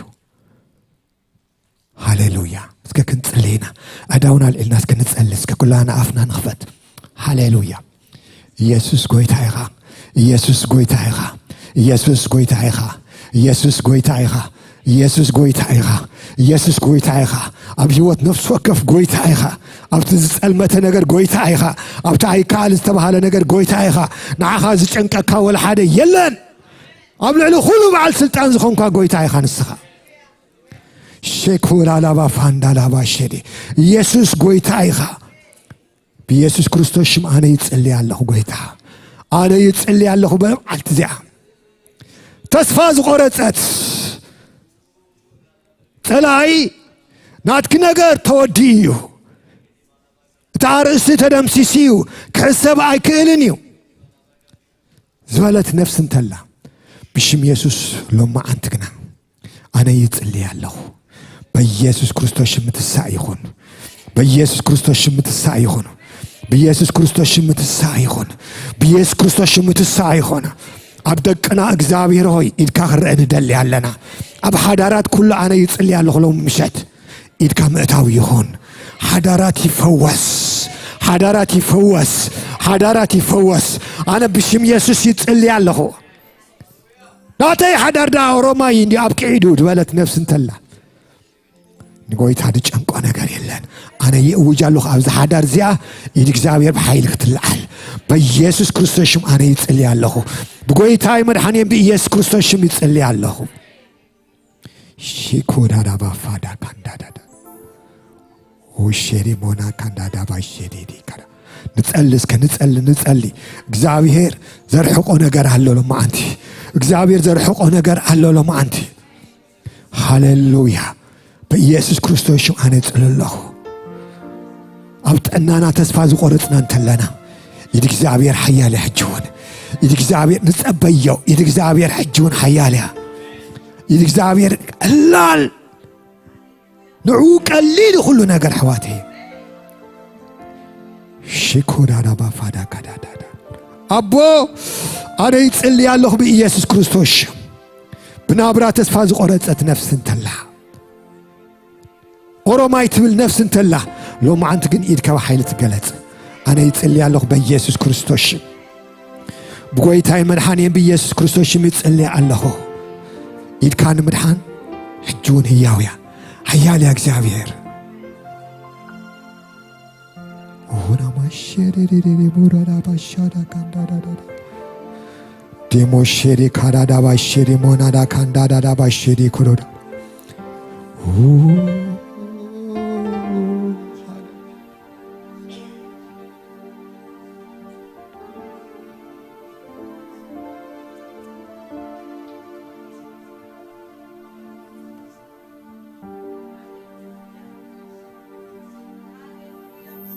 ሃሌሉያ እግዚአብሔር ሓንቲ ቃል ጥራይ ይዘረብ ምራብ ህይወትና ሕዋቴ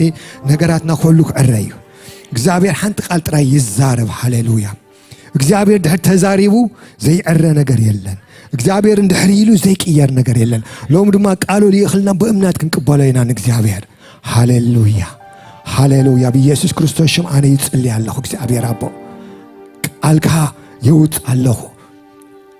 ኣብ ጥዕና ኩሉ በኢየሱስ ክርስቶስ ሽም ፈውሲ ይኹን በኢየሱስ ክርስቶስ ሽም ናተይ ነገር ዶክተር ክፍውሶ ይከኣለን መልሲ ክርከበሉ ኣይከኣለን ዝበለት ነፍሲ ኣነ ግን ይጽልይ ኣለኹ በኢየሱስ ክርስቶስ ሽም ሎማዓንቲ ሕስራን ይርሓቕ ሕማም ኩሉ ይርሓቕ ቃንዛ ኩሉ ይርሓቕ በኢየሱስ ክርስቶስ ሽም ኣነ ይጽልይ ኣለኹ ብጎይታዬ መድኃኒዬ በኢየሱስ ክርስቶስ ሽም ቃንዛ ይርሓቕ ዕረፍቲ ይኹነላ መወዳእታ ይምጻ በኢየሱስ ክርስቶስ ሽም ኣነ ይጽልይ ኣለኹ እግዚአብሔር ሆይ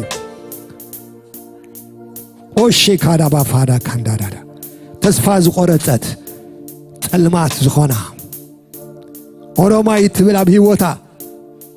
ምድሓን የለን ተስፋ የለን ነፍስ እንተላ ሎማዓንቲ ግን በኢየሱስ ክርስቶስ በዚ ቃል እዚ ተስፋ ይትሓደስ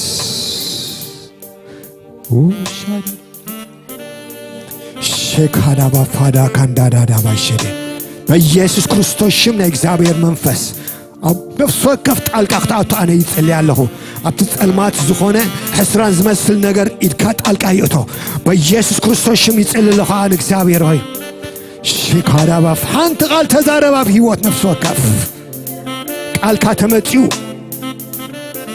ድዕር ስኻይልካ ነቲ ዝመደብካ ክኽልክል ዝኽእል ወላ ሓደ የለን በኢየሱስ ክርስቶስ በኢየሱስ ክርስቶስ በኢየሱስ ክርስቶስ ኣነ ይጽልይ ኣለኹ መንፈስ ቅዱስ ሆይ ሓድሽ ነገር ይኹን ሃሌሉያ ጽቡቕ ነገር ይኹን ሃሌሉያ ጽቡቕ ነገር ይኹን ሃሌሉያ በኢየሱስ ክርስቶስ ሼካዳዳ ባፋዳ ካንዳዳዳ ባሸደዲ ኃይለ ጸልማት ወቃለሁ አነ ምኽራ አጋንንት ወቃለሁ ተስፋ ዘቁርጽ ዘረባ ሁሉ ናትካ ነገር ኦሮማይ ዝብል ምኽሪ ናይ ጸላይ ናይ ሰባት ዘረባ ሁሉ በኢየሱስ ክርስቶስ ስም ጸጥ ይበል በኢየሱስ ክርስቶስ ስም ጸጥ ይበል በኢየሱስ ክርስቶስ ስም ጸጥ ይበል በኢየሱስ ስም ጸጥ ይበል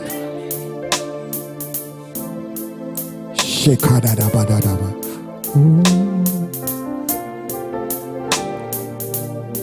እግዚአብሔር ነአ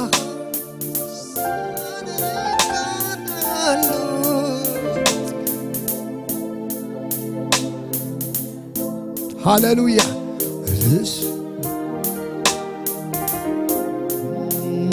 እግዚአብሔር ነአኻ ዝስአነ ካንተ ያለሁ ዝስአነ ካንተ ያለሁ ዝስአነ ካንተ ያለሁ እግዚአብሔር ነአኻስ ዝስአነ ካንተ ያለሁ ዝስአነ ካንተ ያለሁ ዝስአነ ካንተ ያለሁ እግዚአብሔር ነዓኻ ዘይከኣለ ካንተ ያለሁ ዘይከኣለ ካንተ ያለሁ ዘይከኣለ ካንተ ያለሁ ጥራይ ሓንቲ ቃል ዓረብ ሓንቲ ቃል ተዛረብ ሓንቲ ጊዜ ተዛረብ ነገራት ክልወጥ ጥራሕ ሓንቲ ቃል ተዛረብ ሓንቲ ቃል ተዛረብ ሓንቲ ጊዜ ተዛረብ ነገራት ክልወጥ ጥራይ እስከንበሎ ጥራይ ሓንቲ ቃል ተዛር ወብ ሓዳርና ኣብ ህይወትና ኣብ ሰቤት ዝያት ናትካ ቃል ይዛረብ ጎይታ ነጽልለኹ ዓረብ ነገራት ክልወጥ እግዚአብሔር ነዓኻስ ዘይከኣለ ካንተ ያለሁ ዘይከኣለ ካንተ ያለሁ ዘይከኣለ ካንተ ያለሁ እግዚአብሔር ነዓኻስ ዝስአነ ካንተ ያለሁ ዝስአነ ካንተ ያለሁ ዝስአነ ካንተ ያለሁ ሃሌሉያ ሻካዳ ባፋዳ ካሸዴ ኮላማንዳ ዳባላ ኩሉ ከአሊ ኩሉ ከአሊ ኩሉ ከአሊ ኣብ ልዕሊ ኩሉ በዓል ስልጣን ዝኾንካ ጎይታ በዚ ቃል እዚ ትለዓል ነፍሲ ስለ ዘላ ኣነ የመስግነካ ኣለኹ ካብዚ ቃል እዚ እግዚኣብሔር ኣቦ ሓይሊ ዝተለዓለ ሎማዓንቲ ትፍዋሕ ሓዳር ስለ ዘላ የመስግነካ ኣለኹ ትትስእ ነፍሲ ስለ ዘላ የመስግነካ ኣለኹ እንደገና ናብ ኣገልግሎታ ትምለስ እንደገና ናብ ቦታ ናብ ሰፈራ ትምለስ ነፍሲ ስለ ዘላ ኣነ የመስግነካ ኣለኹ ቃልካ ሓይሊ ኮይኑ የተስኢ ጎይታ ቃልካ ሓይሊ ኮይኑ የልዕል ጎይታ ንድኹም ብርታዓይ ሓይሊ ትውስኽ እግዚኣብሔር ኣነ የመስግነካ ኣለኹ ቃሉ ልኢኹ ፈወሶም ተባሂሉ ተጻሒፉሎ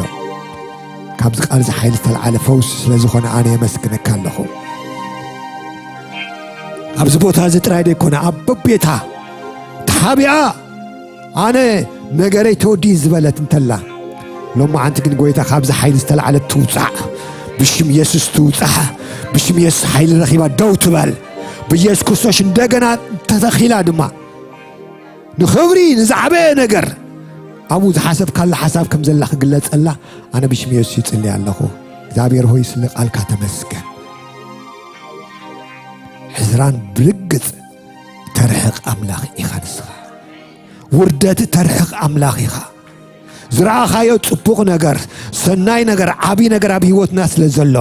ክብሪ ዛ ቤት እዚኣ ካብ ቀዳማያ ዳሕራያ ዝበለጸ ስለ ዝኾን ናይ ነፍሲ ወከፍ ክብሪ ካብ ለሙዓንቲ ጽባሕ ዝበለጸ ስለ ዝኸውን ካብ ሕጂ ጽባሕ ዝበለጸ ስለ ዝኸውን እንደገና እግዚአብሔር አቦ ጽባሕ ከምዚ ስለ ዘይንኸውን ኣነ የመስግነካ ኣለኹ ካብ ህላውነትካ ካብ ናትካ ኃይል ዝተለዓየ ኩሉ ከኣሊ ካብ ምዃንካ ዝተለዓለ ነገራትና ኩሉ ዝበለጸ ስለ ዝኸውን ድማ ኣነ የመስግነካ ኣለኹ ስለ ቃልካ ተመስገን ኩሉ ክብሪ ንዓኻ ይኹን በወድኻ ብሽም ኢየሱስ እንጽልይ ኣለና አሜን ኢየሱስ ጌታ እዩ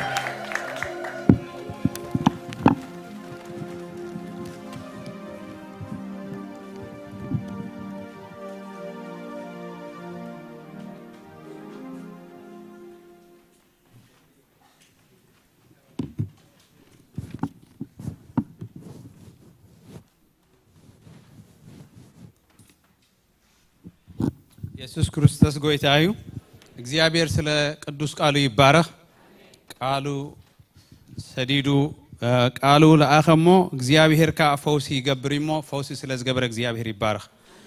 እግዚአብሔር ስለ ቃሉ ንባርኮ እስኪ እግዚአብሔር ተባረክ ንበሎ እግዚአብሔር ተባረክ ስለ ቃልካ ስለ ህያው ቃልካ ስለ ተዘስልጥ ቃልካ እግዚአብሔር ንባርከካ ኣለና ክብሪ ነተዓቢ ጌታና ይኹን እግዚአብሔር ሰናዩ ረና አምላኽ ፓስተር ጌታ ኢየሱስ ይባርክካ ዘርእኻ ምሳኻ ይውረሱ እቲ ሰማያዊ ርስቲ ዘርእኻ ድማ ምሳኻ ይውረሱ ሃሌሉያ እግዚአብሔር ሰናዩ ናብ መተንባህታ ክሓልፌ ሓደስተ አጋይሽ ዝመጻኹም እንድሕር ኣለኹም ተሲኹም ሽምኩምን ካበይኩም ዝመጻኹም ክትሕብሩና እሞ ሰላምታኹም ክንቀበል ንሕናውን ሰላም ክንብለኩም ሓደስቲ አጋይሽ ወይ ካነ ነዊሕ ግዜ ጠፊእኹም ዝነበርኩም እንድሕር ኣለኹም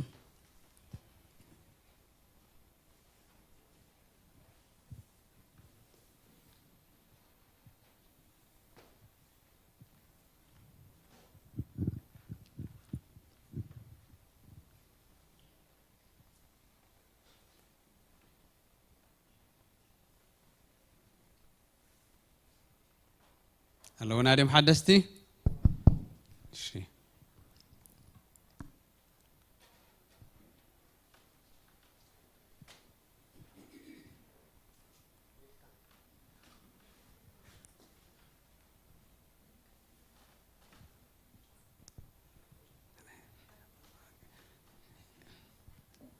اسمي ناتنيل تخلابي بار كاباد سلامة اوكي قويتا يبارك ود حاونا تخلابيو بقومتو ونيل اللو እግዚአብሔር ይመስገን እንኳን ሓጎሰካ ተخلاብ حاونا ተስእሞት ህዝብ አምላኽካ ክርኤካ ክንዱ ድኸውን ክብርና አምላኽ ይኹን ባዓሉ ዝምስክሮ ኸውን ይኸይውድ አሉ ካለ መዓልቲ ድሕሪ ክንደይ ዘመናት ዝራኸብ ዘሎ ቀሊል ኣይኮነን ነቶም ዝተረፉ ስድራኻ ድማ ከምኡ ይግበረልካ ክብርና አምላኽ እግዚአብሔር ይባረክ ምሳኻ ንሕጎስ ኣለና ክብርና አምላኽ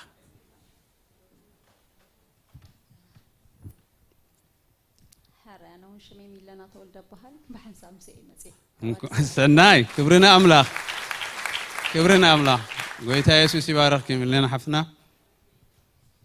سلام نعهم امين سمي ايوب بينبال كاب اوغندا مزي ايوب انكو عدحان مصخا يا بير سناي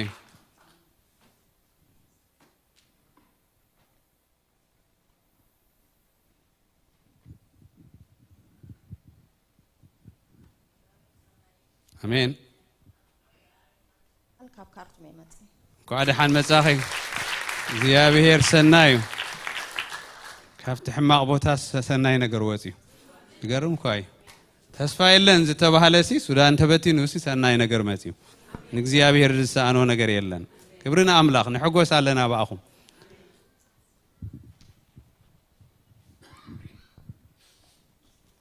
سلام أملاك نعاهم يخون አሜን سيراك هابتا يبال كاب كامبالا مزي ሲራክ እንኳን ደሃን መጻኻ እግዚአብሔር ይመስገን ካልኦት ኣለኹም ዲኹም ጥዕምና ኣሎ እግዚአብሔር ይመስገን ክብርና አምላኽ ምባር ባአኹም ንሕጎስ ንእግዚአብሔር ክብርን ህብ እንኳን እግዚአብሔር ይዕረፈኩም እግዚአብሔር إذا مدرز ما نبرخت يحلف يهابكم እግዚአብሔር ይባርክኩም ደገ ስራሕ ይከፈተልኩም ሃሌሉያ እግዚአብሔር ሰናይ ስለዚህ ናይ ሻህ መደብ አለና አቦ ክንረኽበኩም ኢና ሰላሙን ክንብለኩም ኢና እግዚአብሔር ይመስገን ቀጽለ ዝመጽ ቀዳም ዲሰምበር 14 ቀዳም ዲሰምበር 14 ትሕቲ 14 ዓመት ዝኾኑ ደቅና ፕሮግራም ኣብዝኽልዎም ናይ ክሪስማስ ሰዓት 4 ዲሰምበር 14 ስለዚህ በሓንሳ ሓቢሮም ናይ ክሪስማስ ነገር ክገብሩዮም ማለት እዩ መንፈሳዊ ነገር ክብርና አምላኽ እቶም ካብ 14 ንላዕሊ ዘለው ድማ ንዲሰምበር 21 ቀዳም ማለት እዩ በተመሳሳለ መገዲ ናይ ክሪስማስ በዓል ክገብሩዮም ማለት እዩ ብኡ ድማ እግዚአብሔር ከኽብሩ ኢና ተስፋ ንገብር እግዚአብሔር ይመስገን ኣብ ዝተፈላለየ ክፍለ አገልግሎት ከተገልግሉ ትደልዩ ቅዱሳን ኣብ ዝተፈላለየ ክፍለ አገልግሎት ኣብ ትምህርቲ ሰንበት ዲዩ ኣብ መዝሙር ዲዩ ኣብ ምስክርነት ወንጌል ማለት እዩ ካልኡን ዝተፈላለየ ነገር ከተገልግሉ እንድሕደሊኹም ነቶም ዝምልከቶም ሰባት ንዓና ዲ ንዝኾነ ሰብ ሕተቱ ኣብ ኩሉ ክትሳተፉ ትደልዩ ከነገልግልን ክንግልገልን ናይ እግዚአብሔር ፍቃድ ስለዝኾነ ብኡ ዝመጽእ ድማ ነገር ኣሎሞ ከምዚ ክትሳተፉ ቤተክርስቲያን ተተሓሳስባላ ኣብ መወዳእታ ጽቡቕ ዜና ሐሙስ ይሕዋትና ሚናብን ሄለንን መዘምራን ኣብዚኣ ደው ኢሎም ዘገልግሉ ይሕዋት ብውሉድ ተባሪኾም ኣሎሞ ክብርና አምላኽ ይኹን እንኳዕ ሓጎሰኩም ክንብሎም ኢና ከምቲ ተማሃርናዮ ውሉድ እንታይ እዩ ንዖም ሓጎስን ተድላን ንዓና ድማ ንብዙሓት ድማ እንታይ ሰናይ ነገር እዩ ይሕዋት ስለዚህ ደው ኢልና እግዚአብሔር ሰናይ ነገር አባኹም ስለዝገበረ ምሳኹም ንሕጎስ ኣለና ክንብሎም ኢና ክብርና አምላኽ ይኹን ብዙ ሓጎስ እውን እግዚአብሔር ክገብር እዩ እግዚአብሔር ሰናይ ኣብ መወዳእታ ፓስተር ዕድመከሞ ባርኸና አምላኽ ዝተመስገነ ይኹን ከመይ ውዒልኩም እግዚአብሔር ደተዛሪብና አምላኽ መስገን ሕስራን ዘርሕቕ ወርደት ዘርሕቕ እግዚአብሔር ሕያው እዩ ስለዚህ ቃል ከም ዘለዎ ንውሰዶ ሕስራን መመልክዑ ተፈላለየ ክኸውን ይኽእል እዩ ዘብለካ ኣብ ቅድሚ እግዚአብሔር ብዝኾነ ግን ምዱብ መዓልቲ ስለ ዘለዎ እግዚአብሔር ክመጽእ ኣቦታና ንጽንሓዮ ነቲ ትጽቢት ከዓ ብእምነት ንመግቦ ነቲ ተስፋ ብእምነት ንመግቦ ይኽእል እዩ እናበልና በርግጽ ውሉዱ ክሳብ ዝኾነ እዋን እግዚአብሔር ነታ ትጽበየ ነፍሲ ኣይሕፍራን እዩ እግዚአብሔር ይመስገን ፓስተር ግርማይ እግዚአብሔር ዕዚዙ ባርካ ኳየር በምልኾ ዝመርሑና እግዚአብሔር ዕዚዙ ባርኮም ናይ ብሓቂ ብፍላይ ኣብቲ ናይ ምልኾ ግዜ ቃል ኣብ ባይብል ስተዲ ክንሰምዕ ንኽእል ብዝተፈላለየ እዚ ግን በአካል ተረኺብና ነምልኾሉ ስለ ዝኾነ ሰንበት ኣብታ ናይ ምልኾ ግዜ ሲ ዝገደፍና ገዲፍና ንእግዚአብሔር ንሰውዓ እያ ብሓንሳእ ኮይና ንእግዚአብሔር ነምልኮ ትኻልእ ክንረኽቦ ንኽእል ኢና ከም ሕዋት መጠን ከም ህዝቢ አምላኽ መጠን ከም ቤተሰብ አምላኽ መጠን ግን ብሓባር ኮይና ብሓደ ልብ መምላኽ ግን ኣይንረኽቦን ኢና ኣብ ካልእ ምናልባት ኣብ ዩቲዩብ ከምልኹ ስለ ዝረአኻ ተምልኻ ኣለኻ ማለት ኣይኮነን መሰረቱ ስለዚህ ሲ እግዚአብሔር ይብህጎ እዩ እግዚአብሔር ሓርር ብሎ እዩ ዝናህና ኣብዛ ምድሪ እዚኣ ንእግዚአብሔር ምስጋና ዝነፈገት ንሕና ግን ነቲ ተጸዋዕናሉ ብፍላይ ከዓ በዚ መዳይ እዚ ዞም ሕዋትና ጸልዮም ተዳልዮም ይመዝመፁ ኩሉ ሰዓት ከዓ ኣብ ሰዓቶም ሰዓት 11 ብዚ ኣሎ ስለዚ 11 ከዓ ብዚኣ ክንበጽሕ ኣብ ትምልኾ ማለት እዩ ቅድሚኡ ናይ ጸሎት ግዜ ኣሎ 10 ፈረቓን ክንርከብ ንኽእል ኢና ጽቡቕ ነገር እዩ ኣብታ ናይ ምልኾ ግዜ ግን ተተረኸብና ጽቡቕ ይኽብል ደሊ እግዚአብሔር ዝተመስገነ ይኹን ኣመንጎና እግዚአብሔር ናይ ቀረበ አምላኽ እዩ እግዚአብሔር ዘላመደኩም እግዚአብሔር ዝዛረበኩም ብዛዕባ ዝማሕበርኹን ብዛዕባ ውልቅኹን እግዚአብሔር ዝዛረበኩም ሕዋታሓት እንተሊኹም ረኸቡና እሞ ንሕና ክንሰምዖ ሽማግለታት ንዓይ ረኸቡኒ በዚ ከዓ ትደገ ክኽፈተልኩም በቲ አምላኽ ዝሃበኩም ጸጋ ከዓ ንህዝቢ አምላኽ ከዓ ከተገልግሉ ትኽእሉ ኢኹም ጎይታ ኢየሱስ ይባርኩም حراي كلنا خبز لنا يا خنت سئنامو هاليلويا اسكن أملاخنا مسجننا أباه زبل بوتا عصاب بصيحني يبل دس برستي مسيني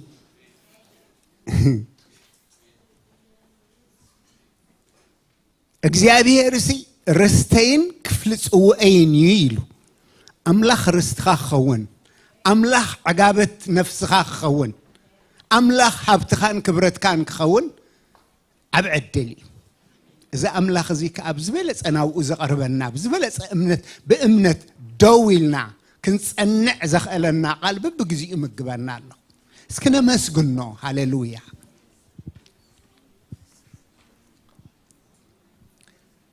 هللويا لعلو كل خنا مسجنولو زجبا ولد أملاخ مخانا عرق مس أملاخ مركبناي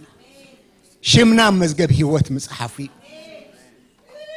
هللويا كابز زخبر نجار يلا بمنم نجار بتفطرنا مس أملاخ كنت حزين خيل بدخامنا بعلوتنا مس أملاخ كنت حزين خيل السجن አባላት ስድራ ቤቱ ጌሩና አቦለና ጓሳለና ናባይለና እግዚአብሔር በይኑ ዝነግሰላ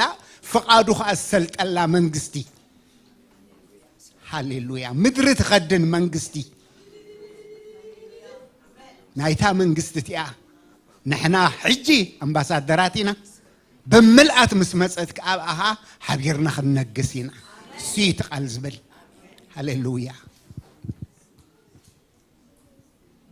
بصوعنا دس كبلنا بعيچانا دس كبلنا بتغزيابير زغبرلنا ነገር دس كبلنا فقاد املاخ እግዚአብሔር አምላኽና በጎይታ በኢየሱስ ስም ነመስግነካለና بحقي بجكها أب سماي أم مدري أب تحت مدري أم منغو ولد سلطنات كمسجن كودس كملخ زقبو خالا أملاخ يلنمو እግዚአብሔር አታህያው አምላኽ አብርሃም አምላኽ ይስሐቅ አምላኽ ያዕቆብ ለሞን አምላኽና ክትባል ባና ዘይ ሓፈርካ ለሞን ምስድኻምና መንጎና ክትርከብ ዝፈተኻ እግዚአብሔር ክብርን ህበካለና እግዚአብሔር ነመስግነካለና እግዚአብሔር ንሽምካል ዕልነ ብሎለና ንውድሰካለና እግዚአብሔር ከማኻ ዝበል አምላኽ የለን ምስ ማንም ክትማዓራረይ ትኽእለን ኢኻ ማንም ከይነበረ ዝነበርካ ኩሉ ምስ ሓለፈውን በይንኻ ትነብር እግዚአብሔር ዓብይን ስልጡንን አምላኽ ንስኻ አቦና ንስኻ አምላኽና ስለዝኾንካ ክብርን ህበካለና እግዚአብሔር ስለዚ መጸና ቃል ነመስግነካለና ተስፋና ስለዚ ሐደስካ ነመስግነካለና እግዚአብሔር በዛ መዓልት ዚአኻ ስለዘገልግሉና ቅዱሳንካ ባሮትካ ነመስግነካለና መመሊስካ ጸጋ አብዛሐሎም ካብ ንግሆ ገስጊሶም መጽዮም አብ ኩሉ መዳይ ክፍል አገልግሎት ብትጋሃት ዘዓዩ ባሮትካ እግዚአብሔር በኩሉ ዕረፍት ከተቦም ንጽልለና በኩሉ ጾሮም ከተንከባለል ንጽልለና በኩሉ እዚያስ አምላኽ እንተዛአለይ ዝብልዋ ብሽም ኢየሱስ ካብ ህይወቶም ክትንከባለል ክትንቀል ንጽልለና እግዚአብሔር ንጉዳዮም ንስኻ ክትተግህ እግዚአብሔር ውጎም ከአንስኻ ክትዋጋ እግዚአብሔር ናብ ዕረፍትኻ ክትመርሖም ንጽልለና ሃሌሉያ ከማኻ ዝበል አምላኽና አቦን የለን ክብርነት ዓብሽምካ ይኹን እግዚአብሔር አምላኽና ነዞም ዝመጹና ጋይሽካ ብሽም ኢየሱስ ናብታ ልዕልቲ ኢድካ ኤልሻዳይ ናብ ዝኾንካ አምላኽ ነማዕቁቦም ኣለና ንኣኻ ሒዞም መጽዮም ንኣኻ ሒዞም ኣብዛ ምድር ክነብሩ ንጽልለና እነሆ ኢየሱስ እናበሉ እግዚአብሔር ክሳዕ ዛዕለት እዚኣ ጸኒሖም ኣብዛ ምድር እዚኣ እግዚአብሔር እዚ ትብዓት እዚ እዚ እምነት እዚ እግዚአብሔር አምላኽ ጸኒዑ እኳዳ እናወሰኸ ክኸይድ ንስኻ ክትረድኦም ንጽልለና በኩሉ እግዚአብሔር ንስኻ ንመጻእተኛ ጸጊዒኻ ጽሑፍ ይሞ ጸግዕ ክትኮኖም ከተዕርፎም ጎደሎም ኩሉ ክትመልእ ደገ ስራሕ ክትከፍተሎም ብጥዕና ክትባርኾም ኣብዝኸድዎ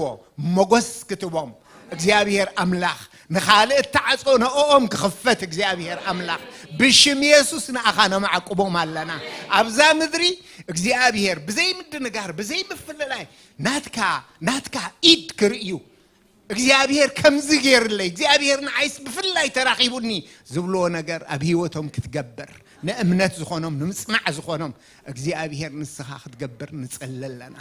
እንሆ ንስኻ ብልዕልቲ ዳምጽኢካዮም ኣለኻ ዝረኣኻሎም ተውርሶም ነገር ኣሎሞ ብትዕግስቲ ንኣኻ እናምልኹ ንኣኻ እናኽበሩ እቲ ምስኻ ዘለዎም ነገር ኣጥቢቖም ብምሓዝ ክጽበዩኻ ንስኻ ደግፎም ኩሉ ክብሪ ኩሉ ምስጋና ንዓኻ ይኹን ሃሌሉያ